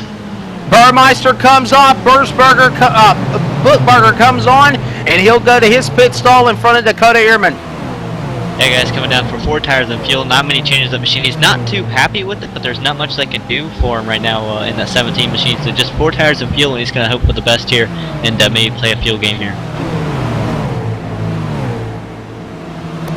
Brandon Schmidt will take the lead back over. He'll regain that lead with 1.2 seconds over second place Jared Crawford. Third place will be Chad Lawton, 2.8 back. Fourth, Rich Doucette. Our pole sitter tonight, haven't heard a lot from him, but it looks like he's starting to come back to the front. 4.5 behind. And Carson Downs, who came into the sequence second, will come out 5th. And I looked down this list here, Tim. Adam Gilland is all the way back to 20th. So something terrible must have happened to that 81 on the pit stop. Possibly maybe a penalty for speeding on. Yeah, he's on the lead lap right now, but he's got Dylan Duval all over him at position number 20. Yeah, there's got to be something amiss there. They move up to 18th with a couple of drivers coming down to pit road, but now Duval underneath the Garrett Mercer Trucking quarter pipe number 81, and it looks like Matt Busa there as well. So something definitely awry on the number 81 car of Adam Gilliland on that pit stop. The 3 of Brandon Schmidt is your leader by 1.2 seconds over Crawford. Lawton now in 3rd, Doucette 4th, and Carson Downs in 5th. I think the big number here, though, 26 P3. Yeah, this is really tight now between the top 2 in points, sitting 2nd and 3rd. And really anything can happen at this point. If Lawton can get up here and win this race and overtake the 83 and the 3, he's got the championship. If Crawford can stay in front of Lawton, he's got the championship. So it's really simple. It's really the same criteria that we had in the 2011 Sprint Cup Series, getting down to the end with Tony Stewart and Carl Edwards at Homestead. Pretty much whoever wins it, whoever finishes in front of each other, will end up winning the championship. And even if it is a tie between the 2, it's going to be Chad Lawton who takes home the championship as he wins the tiebreaker with wins. He's got 4 wins to Crawford's 0. So either way, Lawton's got a couple avenues to take, but he's got to get in front of the 83 if he wants to make you.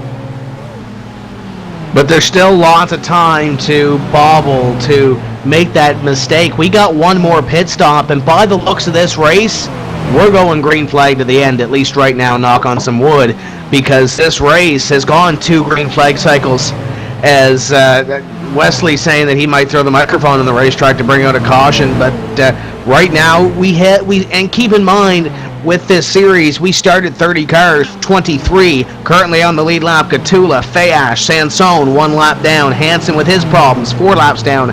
Casey Malone on pit road 5 laps down after being junked in that first wreck. And Landon Huffman as well after getting damage in the first wreck. For the most part, actually that 75 looks fairly clean, but it is 14 laps down. Yeah, it certainly is, and that's not really what Huffman wanted at the end of the season. The RSR 2012 champion of that series, and he'll be looking to repeat in 2013, I do believe, if he does run again. But unfortunately for him, really a tough ending to a pretty good season for that 75 car. A lot of solid runs, ran very well at Dover. I think he finished pretty well too. There's a lot of wrecks at the end, but I think he got through all of it. But either way, he's had some speed. He's had the consistency up until tonight. So he'll be another driver into the 2013 NISWC roster, and he'll be another guy that they can buy for a solid top 10 in that series when the time comes. But again, up here, Brandon Schmidt starting to pull away just a little bit from Crawford again. The lead a couple laps ago was 1.0 seconds. Now it's back to 1.22. But Crawford did cut a tenth of a second off the lead that time, Tim. So Crawford looks to be coming ever so slightly as this run goes. And he did have some lap traffic there. He did pass him, trying to get a number on that car that he just passed, but there was 1 lap down car. It might have been Sansone back there, Gatula, but I know Andrew Fayash now in between your first and second place cars. But Fayash, veteran of the series, I'm sure if Crawford gets to him that he might let him go. So Schmidt, Crawford, about even that lap. Crawford's 93 to Schmidt's 95. So Crawford closing in a little bit here and looking for something to happen to try to take away his first win of the season and a championship to go along with. And as we have a little bit of a lull in the action before we get to the final round of green flag pit stops, ETV and the NIPS are going to step away for a quick moment. Don't you go anywhere. We'll be right back with the final 60 laps or so of the finale.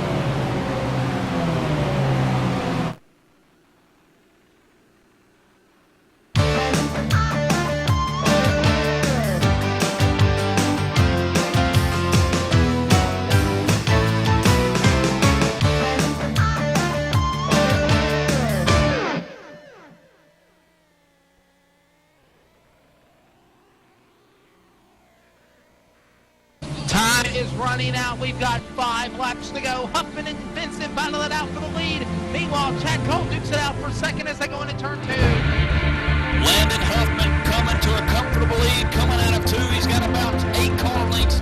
Put it half a second. Over the wing misses as Chad Cole works the number 2 spot. And the winner in race number 1 of the chase for the RSR Full Throttle Cup Series Championship and the bomb of the racing lane in $400 will be Landon Huffman. It is the Huffman goes to 1.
Inside SimRacing.tv, the fastest show on the internet. Sim racing news and reviews since 2007, with new shows every week.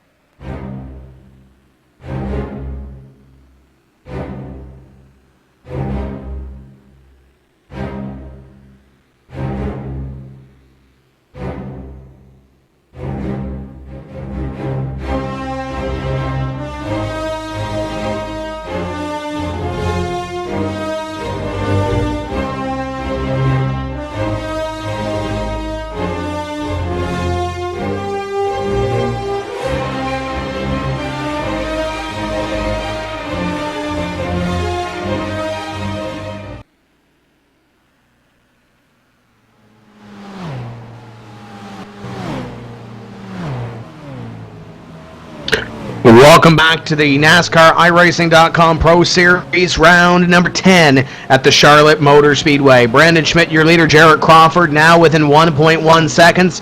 Maybe a little bit less this time by no Schmidt. A little bit faster on that lap than Jarrett Crawford. Of course, these drivers are racing towards the NASCAR iRacing.com Series World Championship in 2013. And Mike, the big announcement from iRacing here today, they have released a dedicated website to the NASCAR iRacing.com Series World Championship and also the NASCAR iRacing.com Pro Series.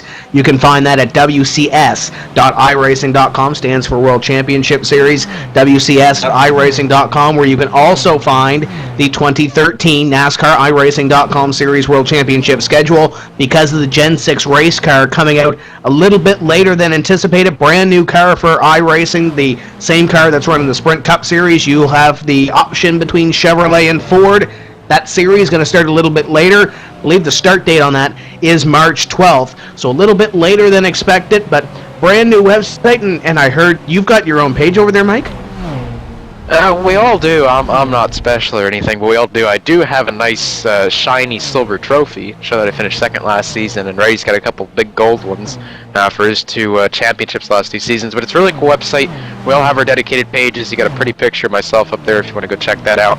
And hopefully I'll be able to send them in a car picture with a sponsor. I think within the next couple weeks I can say that I'll have an announcement about that. I'm working on it right now. I can't say anything too soon, but I think myself and a partner will be coming together very shortly to get something on the number 5 for next season. Make sure that it's not sponsorless, but we'll definitely get a sponsor on it, and that'll be at WCS.iRacing.com when that does happen. I'm sure we'll be putting up a bunch of stories like that over the course of the season about news and team swaps and all different types of stuff. So great website. Got to thank the iRacing guys. Jamie Baker, I know, is instrumental in it. Shannon Whitmore and all the DWC guys got it going as well. So all those guys, thank you to them. And it'll be a work in progress. A lot of great stuff will be coming to the site over the course of the year. And again, the series does start in March because of the delay of the Gen 6 car, but we'll have 18 great races over the course of the season, and with a lot of great tracks. And Daytona in March should be very fun to watch. And of course, if you're into the road racing as well, the World Championship Grand Prix Series action on that website as well. And you'll see who qualifies in their Pro Series to the top 25 in the World Championship Grand Prix Series. And the one thing I like about the delay, Mike, is I'm going to be down at Auburndale, Florida for Speed Week. Going to be down at Daytona for the Daytona 500, so get to go down there and not miss the opener of the season. Originally, it was supposed to start that week of Speed Weeks, but with the car being delayed, it's starting in March. So it's all good for me, as it looks like there's one driver on pit road, and that is Jarrett Crawford. Crawford on the pit road. This is big, guys. Leader, man, trying to battle for the championship. Brandon Schmidt stays on. Chad Lawton battling with Crawford for the title. Stays on to the racetrack. Jared Crawford now comes to pit road. He'll join that 58 machine along on their pit stall as well as the 75 of tough break for Landon Huffman in the race he had today. But nonetheless, here we go. Final pit stop. Less than 48 laps to go. The money stop, so to speak. Dakota Ehrman. Can Jared Crawford make it? But here comes Chad Lawton. He comes on pit road in front of Dakota Ehrman as Crawford comes off. Hey guys, here 4 times of fuel. Remember, he did go to the back at the beginning of this long green flag run because of a strategy call that didn't quite work to put him up front for about a lap and a half or so. But Chad Lawton coming in, 4 tires and fuel here is going to be the call. No changes to that machine. Very happy with it. Just trying to make up as many spots as he can. And I was talking to a certain official down here, Mike Conti, and his wife said that you're a cute kid, I guess, on your little picture there, deal. Okie dokie then. Just told to pass that along. We're all joking. We're all having a good time. Cody Bias goes on the pit road now. That 27 car overshoots his pit stall. He's got to put the car in reverse. He has lost precious time, and now the leader, Brandon Schmidt, comes down the pit road, 45 miles an hour, not testing the tides like he did the last time Dakota Ehrman went to pit the last second. Now he's back on, and that'll give the lead to Carson Downs as Schmidt's in front of Ehrman. Brandon Schmidt down here, 4 tires and fuel. He is making a small left rear air pressure adjustment, just trying to get the car to turn better off, so he's going to take some air out of the left rear. 4 tires and fuel, and he should be away. The Carson Downs will retake the lead here. The number 97 has been strong all night. His teammate 78 Danny Hansen led earlier on, if you weren't with us for the beginning of this race, and had a little bit of a incident with the outside retaining wall off of turn 2, and that broke his right front suspension. That's put him down all the way to 27th, 8 laps down. And at 72, Josh Berry's in, Wesley. Jared, yep. Here it comes on the pit road. Chevrolet Impala, Josh Berry, one of the regular drivers at Motor Mile Speedway, Al Schuler's Motor Mile Speedway in Bradford, Virginia, now ready to make his final pit stall in the NASCAR iRacing Pro Series event here in Charlotte. 4 tires. He's going to take a wedge adjustment on the left side and tear off the windshield. He's ready for the finish. Now the final 44 laps of this race, and I'll tell you what, guys, Carson Downs, kind of like this last sequence of green flag pit stops, out in front again. Hey, Mike, look who's ahead of the 3. 83, Jarrett Crawford has taken the lead over Brandon Schmidt over pit stops. The 3 just passed the 26 at Chad Lawton on the racetrack. So Schmidt, if he wants to win this final race of the season, he's got to get up on the wheel and hope for some luck and hope this green flag pit stop cycles through. Well, he's catching him pretty quick. Vinny's going to yield to him, get out of the way right there, and he's going to come off of turn number 2, and he'll gain a lot of time in the, what's his number again? Oh, the 83 of Jared Crawford, and he's going to gain on him for a few laps there. He gained about a half a second on him that time. He's coming around the BR line right there. If you're a NASCAR 2003 guy, you'll know what I just said. If you're not, sorry about that. Coming around the high line in 3 and 4, and he'll still gain a lot of time. 83's caught up in traffic right now. That's really slowing his progress. Cattell isn't going to get out of the way because Cattell is a teammate to the 3, so he's going to park himself right in front of the points leader, the 83. 83 gives a little bit of a bump off of turn number 2. He'll get around him, but the 3 is coming very, very fast. Rob Ackley and Vinny Sansone both coming down. 4 tires of fuel for both of those guys. Of course, Vinny Sansone, like you talked about, final NASCAR iRacing Pro Series event of his career, as he'll start doing quarter midgets and Silver Crown car racing on the iRacing server. But Vinny Sansone, very comfortable with the race car. He's ready to go to the finish for the final 40 laps here at Charlotte, here in this final race in the iRacing Pro Series, Tim. Carson Downs continues to lead. He's going to stay out, I believe, because Sheba will come in this time by. Sturgis stays out. Montgomery stays out. Cattell will stay out. And here comes Paul Kashiba. Final pit stop of the season for the 32 of Kashiba down on pit road. Kashiba, 45 miles an hour on the pit road, hitting his stall marks perfectly. Crew member on the radio saying, okay, buddy, this is it, the long haul, the final 40 circuits of a year that has been pretty good for the Junior Motorsports Entry 32, as they're going to jack up the right side of the car. New side of Goodyear radials going on that Chevrolet. Jack down, crew runs to the right side. They'll jack up 4 tires. Fill the tank. He's ready for the finish into the checkered flag, Michael Conning. Schmidt is there on Crawford. Within a couple laps, he's got cut a 1.5 second gap down to barely nothing. They're in the same corner as each other. They're in the same zip code. That 3 car is flying. I heard before that he wasn't running 100%, kind of dogging the field on a little bit. Obviously, that car had more in it. He drives it down to turn 3, gains a couple car lengths on the 83 right away. 40 laps remaining, going to be 39, or this time by for the 83 and 3. They are 1 lap down, keep in mind, to your leader, Carson Downs. Downs on 163 as he goes down the back straightaway. Montgomery, Sturgis, Cattell, and Gilliland, your top 5. Gilliland getting passed there by Cody Bias, as Carson Downs will look to head to pit road. No, he stays out this time by. And there we go, 3-car Brandon Schmidt around Crawford. That's a change of position. That's 11th and 12th right there. Schmidt takes it, Crawford loses it. That's 1 less point for Crawford. And looming in the distance is the 26 of Chad Lawton. So as those two battle it out, it looks like Lawton's starting to gain on him just a little bit right there. It's going to come down to the wire here in this series. The final races of the final laps of this series, is look who they're lapping. Jake Sturgis in the 41, or keep in mind Sturgis, I guess, on the lead lap right now, staying out. The 83 and 3 currently 1 lap down, but just a little bit faster on those new tires. So Sturgis currently in position number 3, and these guys are going to get up on the wheel. They're 8 seconds now behind your leader, Carson Downs, as Downs works the back straightaway. Adam Gill in the 81 giving up the 5th position, coming down from 4 tires and fuel. No changes to that machine. Very happy with it. And once again, guys, this should be the last stop of the night for him. Hey, looks guys, like- to find ironic, the last 3 cars that pitted in that last sequence of green flag pit stops to make 3 consecutive pit stops, Carson Downs, Dustin Montgomery, Jake Sturgis, in that exact order, Michael Cotty. Yeah, they're definitely on the same strategy as each other. They just want to stay out as long as they can and hope for caution to trap all these cars lapped down. If a caution did indeed come out right now, 11th through everyone back there, 11th on back, would be trapped lapped down. They'd have to take a wave around, but that'd still really screw them up because they'd have to stay on older tires to take that wave around. The rest of the field would be on new tires and they'd pull away from them very easily. So I understand the strategy of these guys right now up front, but we've only had 1 caution in 167 laps, so the chances of another caution flying right now, Tim, are very slim. Yeah, somebody's going to have to mess up coming on to pit road or hit the wall or do something out of the ordinary, per se, in these next 30-something laps to bring the caution flag out, 33 to be exact, for your leaders as your top 3 continue to stay out on the racetrack. Cattell in 4th and Dylan Duval in position number 5. Duval looking to make something happen here as he comes up at a 4 in the wheel stand Pro 42. He remains on the racetrack, and actually he's battling Benjamin Burmeister for position number 5. Burmeister just behind Duval, battle for 5th.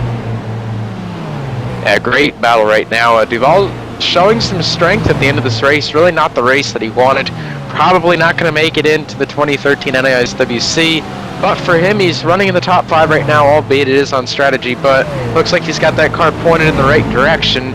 And he's not as loose as before. It looks like Nick Ottinger and the guys at Kill Force have given him a couple good pit stop adjustments, and he's trying to hold off the 66 right now. Looks like Burmeister's just a little bit faster. Ackley's going to look under Burmeister now, but still looking a little bit better for the 42. Hopefully he can get some momentum from this race and carry it into the 2013 Season 1 Class A schedule with the new G6 car and try to make a run for Pro once again. Yeah, you look at the 66 being a little faster than the 42, the 22 a little bit faster than both of them right now on the new tires. 22 looking to the inside of the 42 of Dylan Duval, as it looks like the 22 will move ahead here, and looks like the 66 is going to bring the 66 along through as well. Yeah, definitely. We got a lot of great racing going on the track right now. And for the season finale, Tim, we're going to give him one last ETV Live. Crank it up, boys. Turn up your speakers. We're going to crank it up at Charlotte.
Down the back straightaway, the 83 and 26. We've been watching this through the Crank It Up here off camera.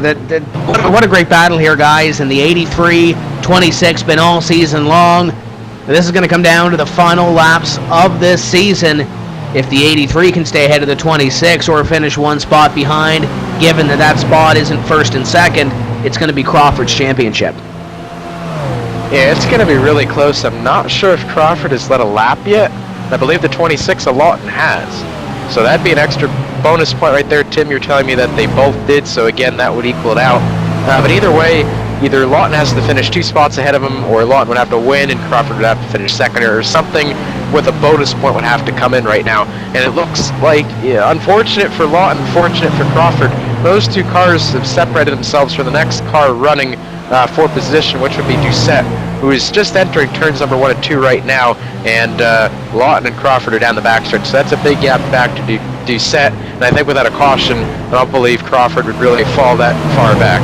I'm hearing that the leaders are in. Carson Downs in, Wesley. This is it, the money stop. Will it pay off? Throw your cards on the table. Hope you have got the right combination to go to victory lane.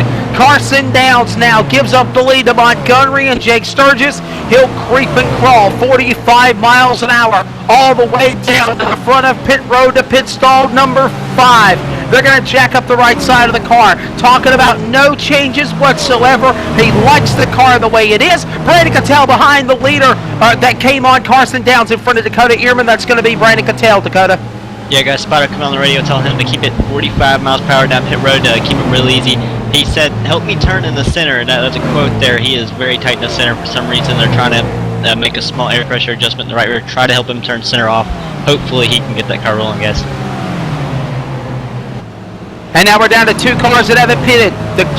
Dustin Montgomery and Jake Sturgis. And guys, they haven't let off the hammer yet.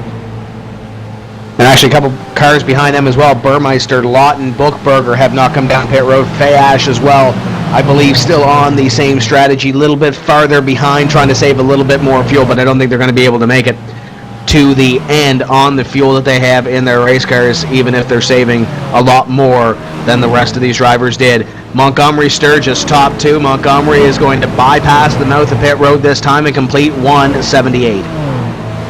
Guys, Chad Lawton pulling off and giving up that 5th position. 4 tires and fuel for that machine. No changes. Very happy with the car. Just not have the track position tonight, guys. And Lawton, Chad Lawton, that is, he is breathing down the 83's back right now. We're approaching 20 laps to go, and if Lawton can just get a little bit of a run off of one of these corners, Tim, he will have the speed down the back stretch, or the front stretch for that matter, to get around his team into the 83, but he's going to need a little bit more help than that. He needs another point somewhere to win this championship. All he has to do is tie. If he ties, he wins. If he's 1 point back, he doesn't. So that's all there is to it. The 26, Lawton, he's got to get 2 points in the 83, and I don't think he can catch the 3 car because Brandon Schmidt, again, is in his own zip code.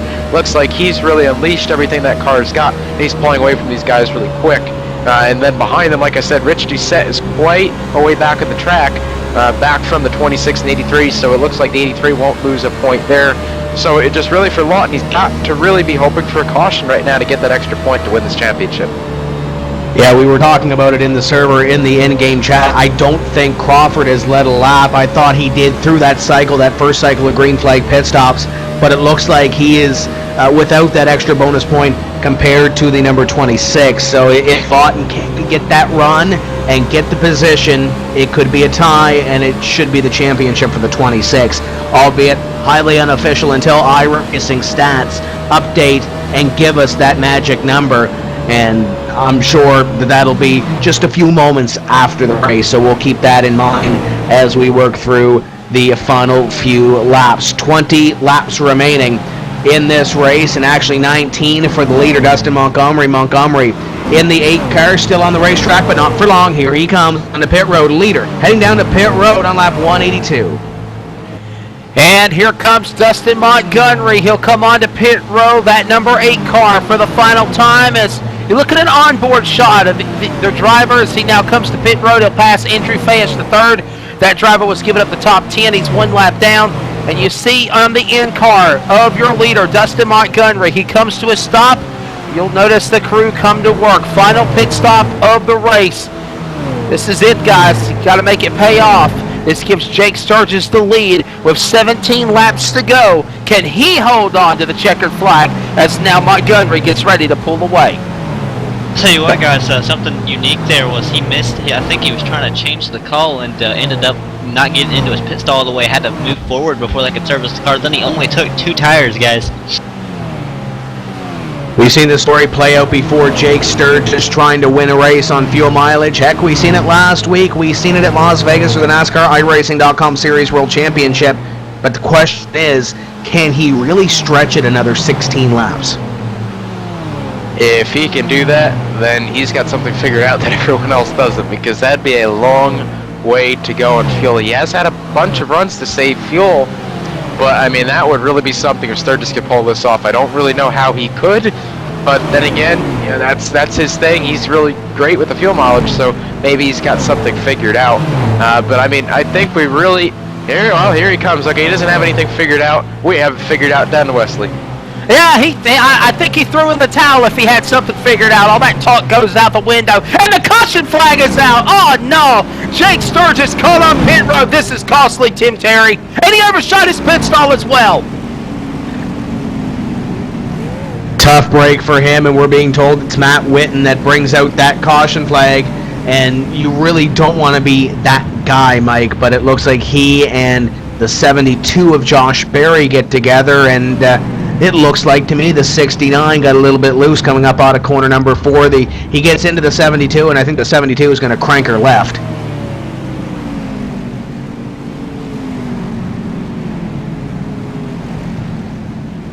Looks like the 72 just hooked him in the left rear there after they both got loose. Not really sure what that was all about. Don't really know if Josh could have straightened it back out or not. But it looked like two cars that were on old tires just really not handling very well, and they got together there. And that'll bring out the second caution of the race, 185 laps into this thing. So tough break for them. But this is really going to change up the running order here. I think we're going to see a lot of two-tire calls, Tim, as there's not a lot of laps to go, and if we get a lot of cautions from here on out, I think two tires would definitely be the best way to go. And guys, with Jake Sturgis on pit road, and you saw the pirouetting of the 69 of Matt Whitten's car doing gymnastics across the start-finish line, and then coming to a stop, the crew chief said, guys, we're already on pit road. Take our medicine, stay out, finish our pit stop. Let's go back and go again, as this is going to be an exciting run to the finish, guys. A late race caution. Chad Lawton. C83 Crawford off the pit road. Sorry about that. Chad Lawton takes the position over the 83 for the championship. Brandon Schmidt comes off in second. But who played that strategy and wins the race off pit road, guys? Brandon Bookberger, trying to throw the Hail Mary to get into the top 25 in points to make the series. He comes off first, but, you know, Wesley mentioned that it's going to kill Jake Sturgis to come down pit road, overshoot the pit box. Who scored as your leader right now, guys? Say good morning to Jake Sturgis, everybody. Guys, I think what happens was when he got down on pit road, the caution flew. He was allowed to stop in his stall because he was already on pit road, so he took the 4 tires of fuel, and that's not going to affect him. He might be at the tail end right now, but everybody else just went down pit road. He's just went right back by them, so he should be the leader and stay the leaders. You'll see him stay out there. Yeah, I'm bumfuzzled. I can't believe that. They were saying that they thought they had made a costly mistake, but they might have made the biggest gamble payoff in the history of the NASCAR iRacing Pro Series of 2012 and 2013. He is your leader as they cross the scoring pylon, and yes, this is interesting, Tim. Wasn't expecting that. And I believe we're going to have at least a couple of more laps of caution here, guys, because there is a ton of wave-around cars. It starts at 9th place, Dustin Montgomery, goes all the way back to 20th place of Josh Lawton. So here's the big story right now. We talked about the 26 and 83, and it looks like, guys, did the 83 get popped for speeding on pit road because he's all the way back to 8th? You know what? It very well could be. I'm going to have to go back and look right here. That could be absolutely devastating if he did. He might have. I was looking at the 26 there after those pit stops. Let's see. I think Crawford, I believe is okay. He did not speed. He was well under the speed limit. Looks like that's just where he'll come out naturally, and somehow, some way, he'll be a couple positions behind the 26 when we get going here. That'll really shake it up. Back in 8th place, Lawton in position number 4, but we've seen this before. We've seen Jake Sturgis stay out. Well, not stay out, he came down and got tires, but keep in mind, he's been in the lead position before in races with late restarts. And Brandon Bookberger looking to capitalize as well. You come back to Las Vegas in the NASCAR iRacing.com Series World Championship as he plays the gambling game. He ends up with a couple of late race restarts. He dodges some bullets. He wins that race. So there's another scenario that could play out here as well. But keep in mind, he's got Brandon Schmidt directly behind him. Behind Brandon Bookberger is the 26 of Chad Lawton. Jared Crawford in the 83, way back in position number 8. And he's going to have to get up on the wheel in order to win this championship. as the caution flag displayed once again. We talked about all those wave around cars. iRacing officials going to let them have an extra lap to catch up. So we will go green flag racing, it looks like here, with 10 laps remaining in the season. I'll tell you something else this is too, Mike. exciting. Yeah, exactly. Exciting. Cautions breed caution. Jared Crawford, I understand. Guys, he has to go to the rear of the field, end of the longest line. He sped on pit road, and the fat lady is tuning up in the background. She's warming up her pipes. I don't know how he did that. It must have been at late exit. Maybe he gassed it up a little bit too soon. Didn't let that car. He did go 59. Wow. I don't know. That's pretty crazy. Wow, that's interesting right there. That really shakes it up. He did go 59 right on entry. Tried to get all he could. Yeah, way too fast. Now I see. It was definitely on entry. I thought it was on exit. That's the championship for Lawton. That is the championship for Lawton if he can get through these final couple laps. Not saying that there won't be a wreck here, because the chances are there will be a huge pile up somewhere in this field, but this is really, really, really taking Crawford out of the catbird seat. He has been the guy that was going to win the championship the whole season. And or this whole race, really the whole last half of the season, he's been coming. This whole race, he's been very good. Now he finds himself in 20th place with Lawton sitting pretty in 4th. So that's a huge turn of events here in the final closing laps of the finale. The thrill of victory and the agony of defeat. Jared Crawford shaking his head. Crew chief looked at me a moment ago on pit road. He also looked at Dakota, and he just said, "I can't believe we just made this costly mistake." This is definitely, Tim Terry, changed the scenario for the end of the season, unless Jared Crawford could put the hammer down full throttle and rally back to the front and get by Lawton. Yeah, this is going to be unless something happens to the 26, and we don't know. Somebody could spin a tire up in the front with Sturgis on too. That could very well be something to watch here as we anticipate the lights atop the first Racing Ford Mustang pace car to go out this time by. Had 2 extra caution laps to cycle everything through and make sure everybody is in the right position when we go green. Lights out. Next time by, we'll be going racing with 9 laps remaining. And if something happens quickly here, we'll likely have another restart. I think Brandon Schmidt is hoping maybe that we go 2-3 laps. That might be what it takes to get past these 2 in front of them. It's going to be a tight race. I think Brandon definitely has the car to do it. I think Schmidt definitely could win this race. I'd really like to see him win this. Former teammate of mine has been a very good racer. I mean, extremely clean racer, extremely respectable. And, I think this would be a great way to end the season. Hasn't been the best season for him, but I think if he get the win here, this would definitely do wonders for him and that Lastro Motorsports team. And right now, they're occupying at least 2 of these 3 positions. Sturgis up here in 1st on those little bit older tires, and Schmidt in 3rd. So maybe we'll see Sturgis kind of lay out of the way a little bit, maybe give the 3 the win or give him some room. But again, this is the finale of the season. I think Sturgis definitely wants to go for the win too. Well, I'd like to see his teammate get it, Tim. I think he's got to look out for himself. Then you got a whole nother battle with this 26 here. I think at this point, Chad Lawton, he just needs to take it easy and just ride. And, if something's going on around him, he just needs to kind of back out of it and just save the points as he's in the position right now to win this championship. Final 9 laps of the season. What happens here? First Racing Ford Mustang pace car into pit road, and Sturgis is gone. Green flag. Watch the 17 of Brandon Bookberger. Stacks up the outside line. 3 underneath. Here comes 97. Carson Downs underneath Brandon Bookberger for position number 3. Chad Lawton going to look to follow him through, and Rich Doucette looking there as well. Bookberger on the outside. Sturgis gone. And Schmidt's going to try to clear the 17. 17 not clear. He's going to get down to his right rear right there, try to get a little bit of side draft. 3 will clear him into 3. Here comes the 97 of Downs. He tries to get the spot from the 17 as well. Schmidt starts to gain on the leader a little bit right there. 17 way out of the groove. 26 in the grass just a little bit. They go down to turn 1 side by side.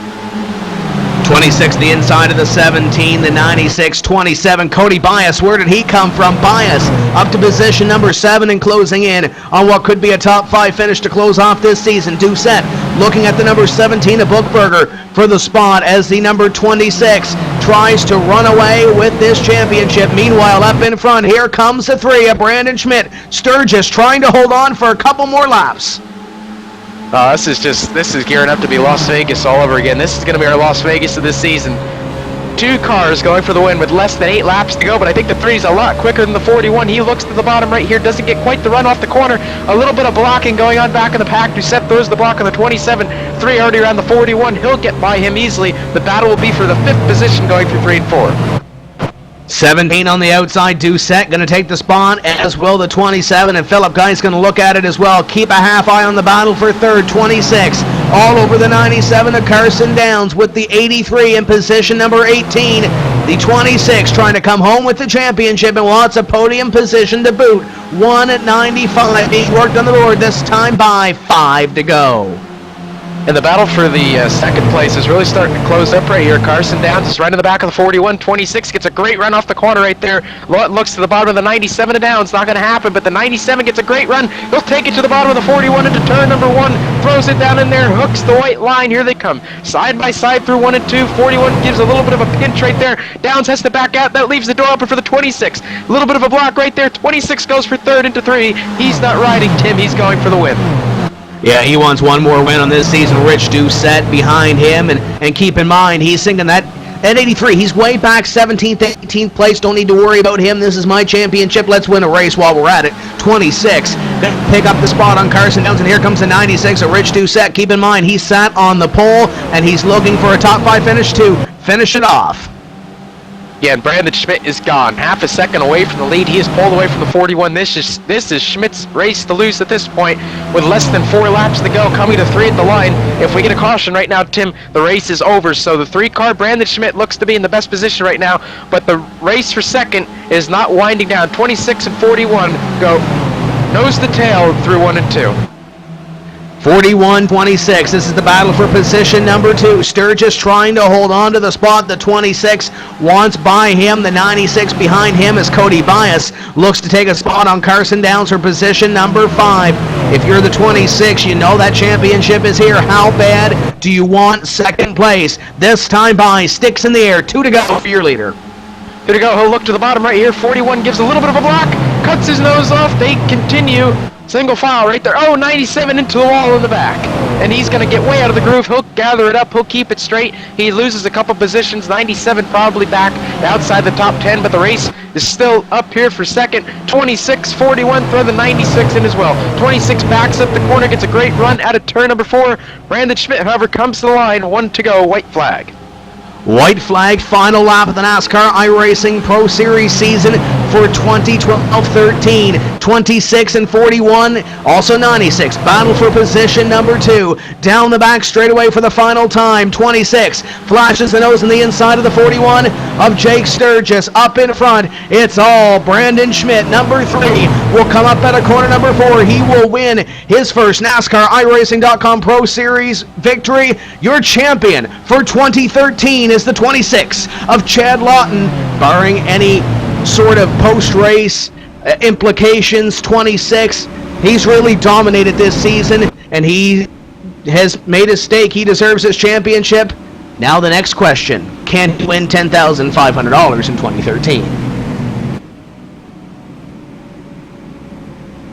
That's a completely different story, Tim, but Chad Lawton, Jared Crawford, they are going to be tough next season. I see Jared Crawford racing up through the field. I believe he's coming to congratulate the 26 car, possibly. No, he isn't. I mean, yeah, I don't think Crawford's very happy, right? Oh, there's a spin on pit road. Oh, hang on to it, Crawford. Crawford's in a little bit of 4x4 right there, and the Charlotte infield trying not to hit Carl Edwards' manhole down there. I thought Crawford was racing up through the field, guys, to give the 26 a little bit of a kiss right there, but I think Crawford is dejected, and unfortunately for him, a silly mistake took him right out of the championship.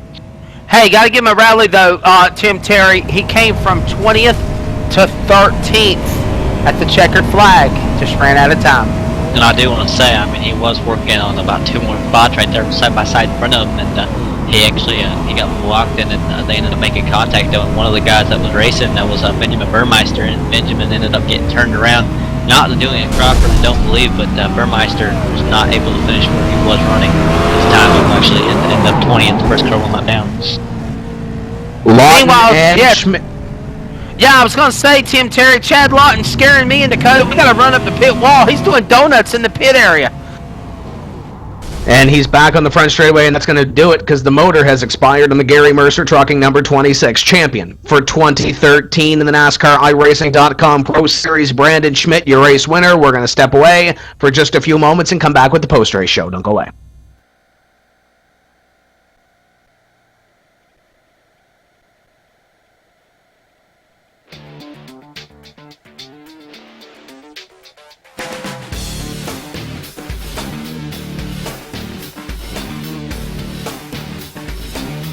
Inside SimRacing.tv, the fastest show on the internet. Sim racing news and reviews since 2007, with new shows every week.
Landon Huffman coming to a comfortable lead, coming out of two. He's got about 8 car lengths, put it half a second over Dwayne Vincent as Chad Cole works the number 2 spot.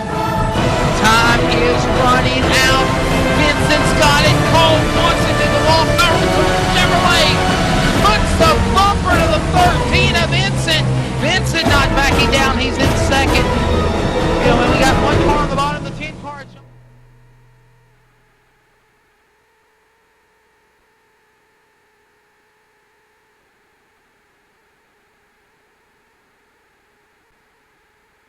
Welcome back to round number 10 of the NASCAR iRacing.com Pro Series in the Charlotte Motor Speedway. 200 laps concluded, and your winner is Brandon Schmidt. Your champion this season is Chad Lawton. We'll talk to Chad in just a moment. We go down to Victory Lane with Mike Conti and the winner, Brandon Schmidt. Well, Brandon, great job tonight in that number 3 car. You did an excellent job all night, staying out front, keeping the track position. Just tell us about the night. It was a really long race, the longest race of the season. With only 2 cautions. What was your plan through the night, and how was that car look really good? Yeah, the car was really, really fast all week in practice, and Joey Brown has to get a lot of the credit for the setup, and I just had a couple tweaks on it to my liking.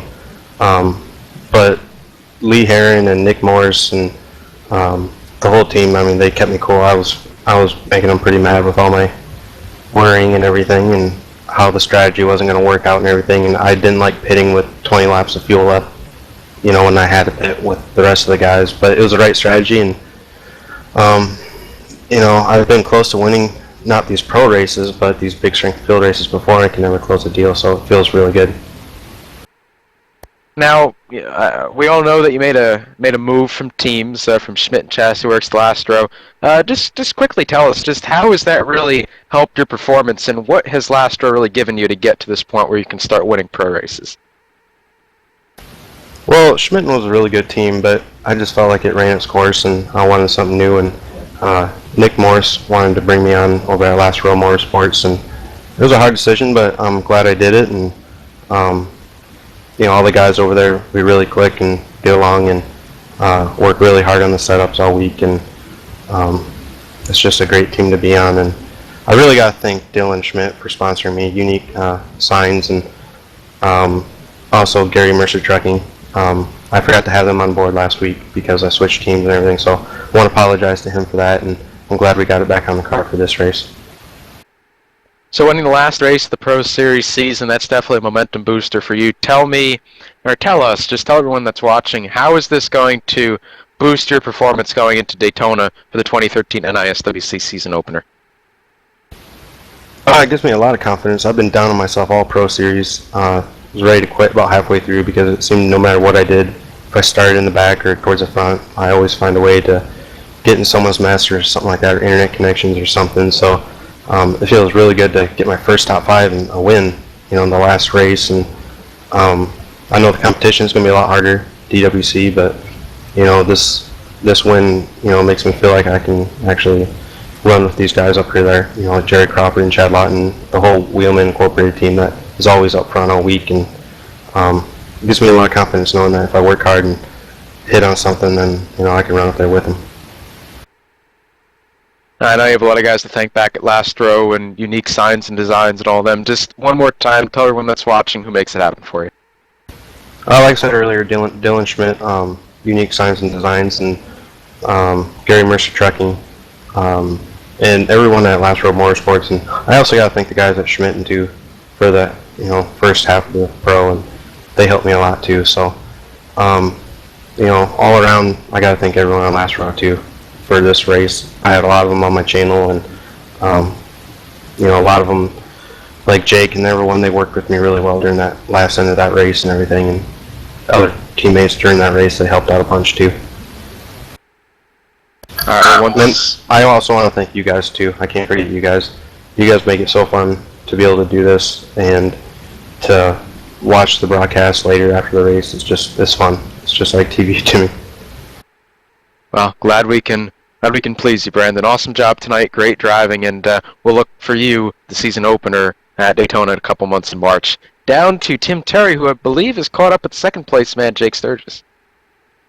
We're actually going to step over Jake Sturgis for just a moment. We are going to talk with our third place finisher, unofficially your 2012-13 NASCAR iRacing.com Pro Series champion, Chad Lawton. Chad, anxious few moments at the end of that race, you and Jarrett going at it, and then the 83 gets the penalty. What's going through your mind on that final restart?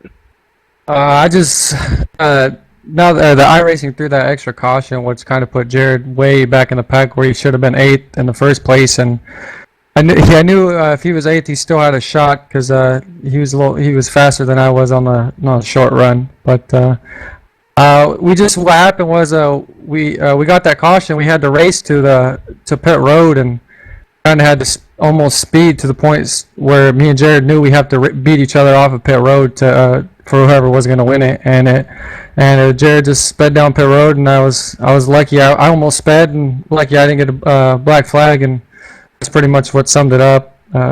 Partly, And looking at this season, it's been an incredible season for this 26 team. 9 races, 4 wins, 6 top 5s, 208 laps led this season, 1,371 laps completed. Just a championship season altogether for this number 26. It really has to set up well for next season, the NASCAR iRacing.com Series World Championship. And we said it when we came across the line. Goal number 1, complete. Next goal, can you get that $10,500? Oh, it's going to be tough. There's easily 10 guys that are every bit as fast as the top 5 that finished in the championship here, if not a little bit better. It's going to be real tough to get 10,000, and I pretty much got to make every race, which is not going to happen. But I know my teammates can. Jared, Dustin, Rich, Josh, and Tyler Hudson, Jason Carl-Lavage, definitely. Those guys will really have a shot for the championship more than I would. Want to ask you as well, we touched on it during the race, the new Gen 6 car is coming out in the next couple of weeks. It's going to delay the season until March. What do you guys have together for preparation coming up here? Obviously, you can't go out right now and test that car. There's going to be a couple of weeks, according to what we heard, that you're going to be able to test that race car. What are you thinking? What's the preparation time between right now and March 12th?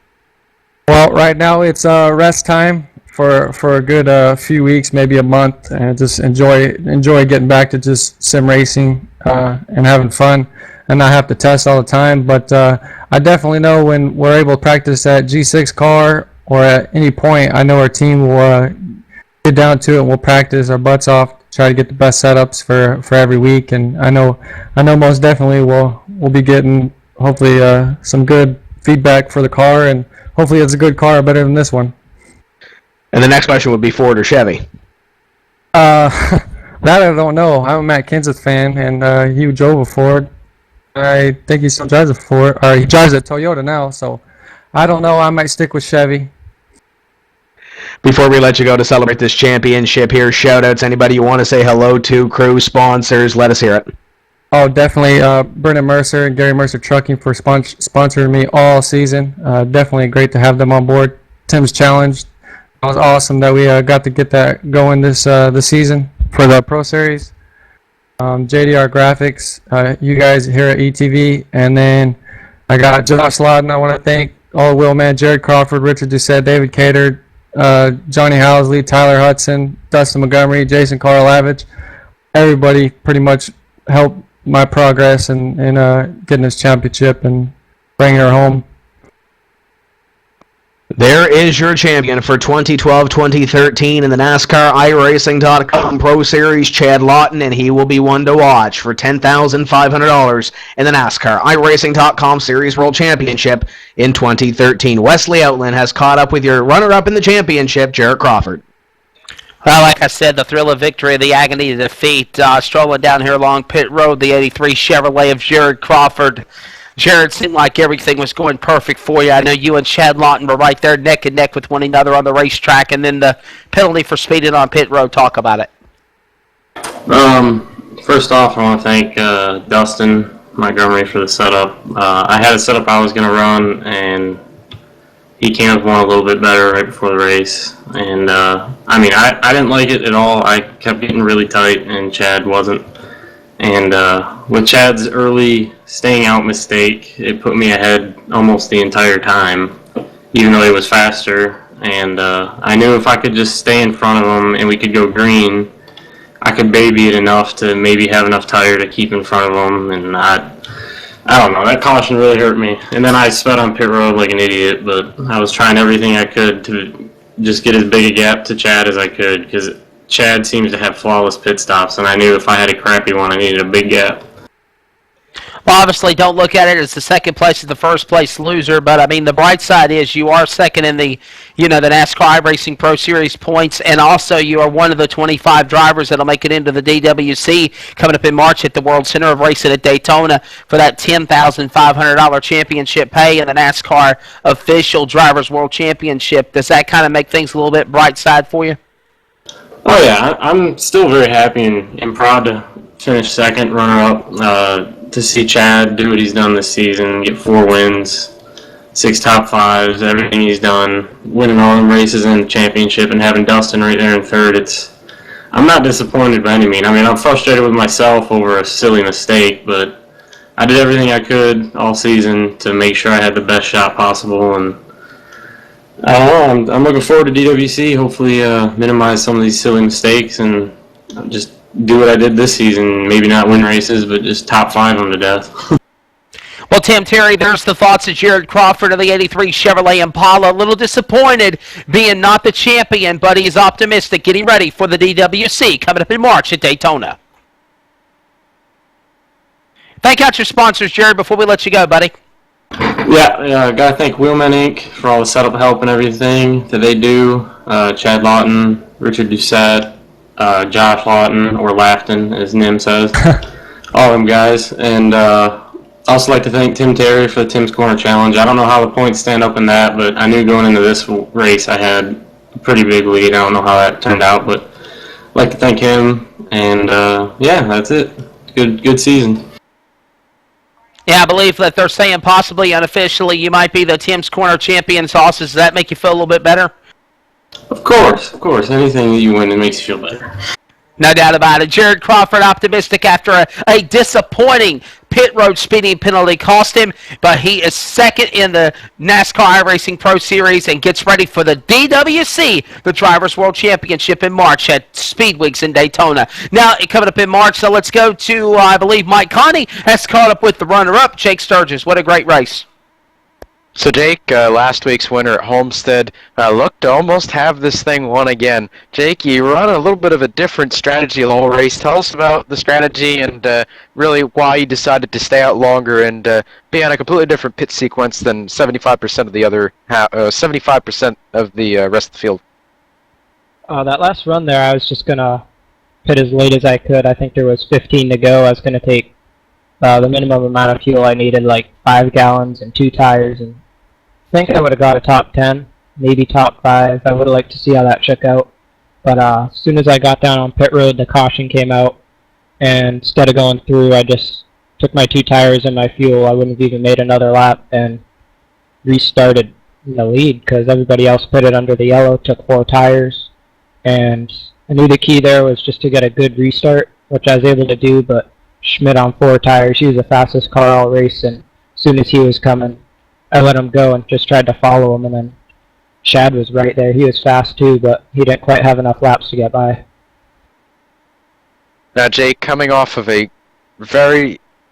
solid 2012 Pro campaign, finishing 4th in the overall standings, taking home some iRacing credits. Definitely a step in the right direction compared to your 2012 DWC campaign. A couple months in March, we start the 2013 DWC season. After this strong of a run, what do you look for next season in the DWC series? Well, first off, I got to thank Lastro Motorsports. Without them and Joey Brown making the setups every week, there was no way I'd be running 4th. It's just an amazing season for me. Hopefully we can carry some of the momentum over to the DWC season this year, and who knows with that new car. But probably be driving the F1 more than the NASCAR, but we'll see as it starts at Daytona. Hopefully I can make the field there. All right, Jake, great run tonight. If you have anybody else left you'd like to thank, get it done right now. I'd like to thank my teammates over at NX Racing, Phil Diaz, for streaming the race for my onboard. Don't know if everybody was watching that, but probably not that entertaining with the long green flag runs and not a lot of crashes. But also like to thank Joey Brown, everybody over else at Lastro Motorsports, Lee Heron, Charlie Foster, Nick Morse, Joe Quinn, Vinny Sansone, Brandon Brookberger. Both of them had tough runs and missed the top 25, but they'll be going for it again in pro. And I don't want to hurt anyone's feelings by not mentioning them, but there's like 20 guys on that team over there. And also like to thank ETV for broadcasting the series. You guys are awesome. All right, thanks, Jake. You're awesome, too. Best of luck next season. Down to Tim Terry, who's got Rich Doucette. Rich Doucette comes home with his second top 5 finish of the season, coming home with another solid run. Rich started on the pole, long race here at the Charlotte Motor Speedway. Walk us through 200 laps. How's it going, Tim? Man, I'm sweating after that one. That was a long, good race. I couldn't believe how many laps we ran under green flag conditions. It was just a really good race run by everybody. That's about all you can say. You and your teammates put on a show at this race. Talk about the long run. I know your car looked like it got a little bit better on those long runs. Yeah, we kind of set it up like that. Being a 200-lap race, you figure at some point or another everyone's going to spread out, and especially with the low car counts we've been getting lately, we kind of figured it was going to be a long-run type of race, so set it up for the long run. It was pretty good. I was a little bit off of, say, Jared and Chad and Brandon, but felt like we were pretty solid where we were, 4th, 5th, or 6th all night, so I'll take it. Talk about that final restart. What was going through your mind, and what were you thinking finish-wise when you took that green flag?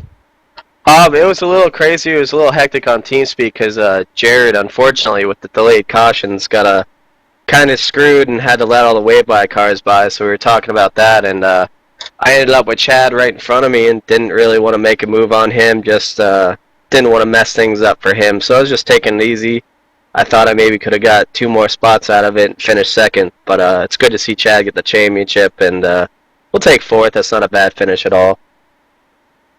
And looking at that with the pole finishing in 4th, it really has to set you up well heading into the Drivers' World Championship for 2013. Finished 11th in the standings, 9 points at a position number 7 in the standings, but more importantly, golden ticket into that Drivers' World Championship in 2013. Has it sunk in yet that you're going to be racing for $10,500? It's definitely a cool feeling. I'm on one of the best teams in iRacing, fortunately for me, and those guys do a lot of hard work, and we work pretty well together. It's good to see the work pay off.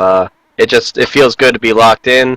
Feels good to have a really nice break, about a month and a half here before the first EWC race. So a little bit of relaxation time, and then we can start hitting it hard for next year. Before we let you go, sponsors on the race car, teammates, who makes it happen for you?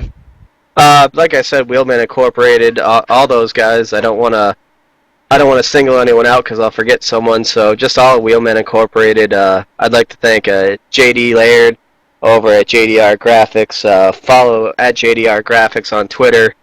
JD's a good guy. Paints a lot of the cars to the DWC and Pro, and he came on this season with the Twitter car. So I'd like to thank him. My only other sponsor would be you, Tim Corners Motorsports. I know you guys do a lot for the Pro and DWC, so I'd like to say thank you for that, and also all the guys at ETV. I've been watching almost all the replays, and it's been a very good production. I'm happy to see all the races that got broadcast. And there's Rich Doucette coming home with another top 5 finish, second of the season, coming home in position number 4 after starting this race from the pole position. Wesley Outland with Cody Bias.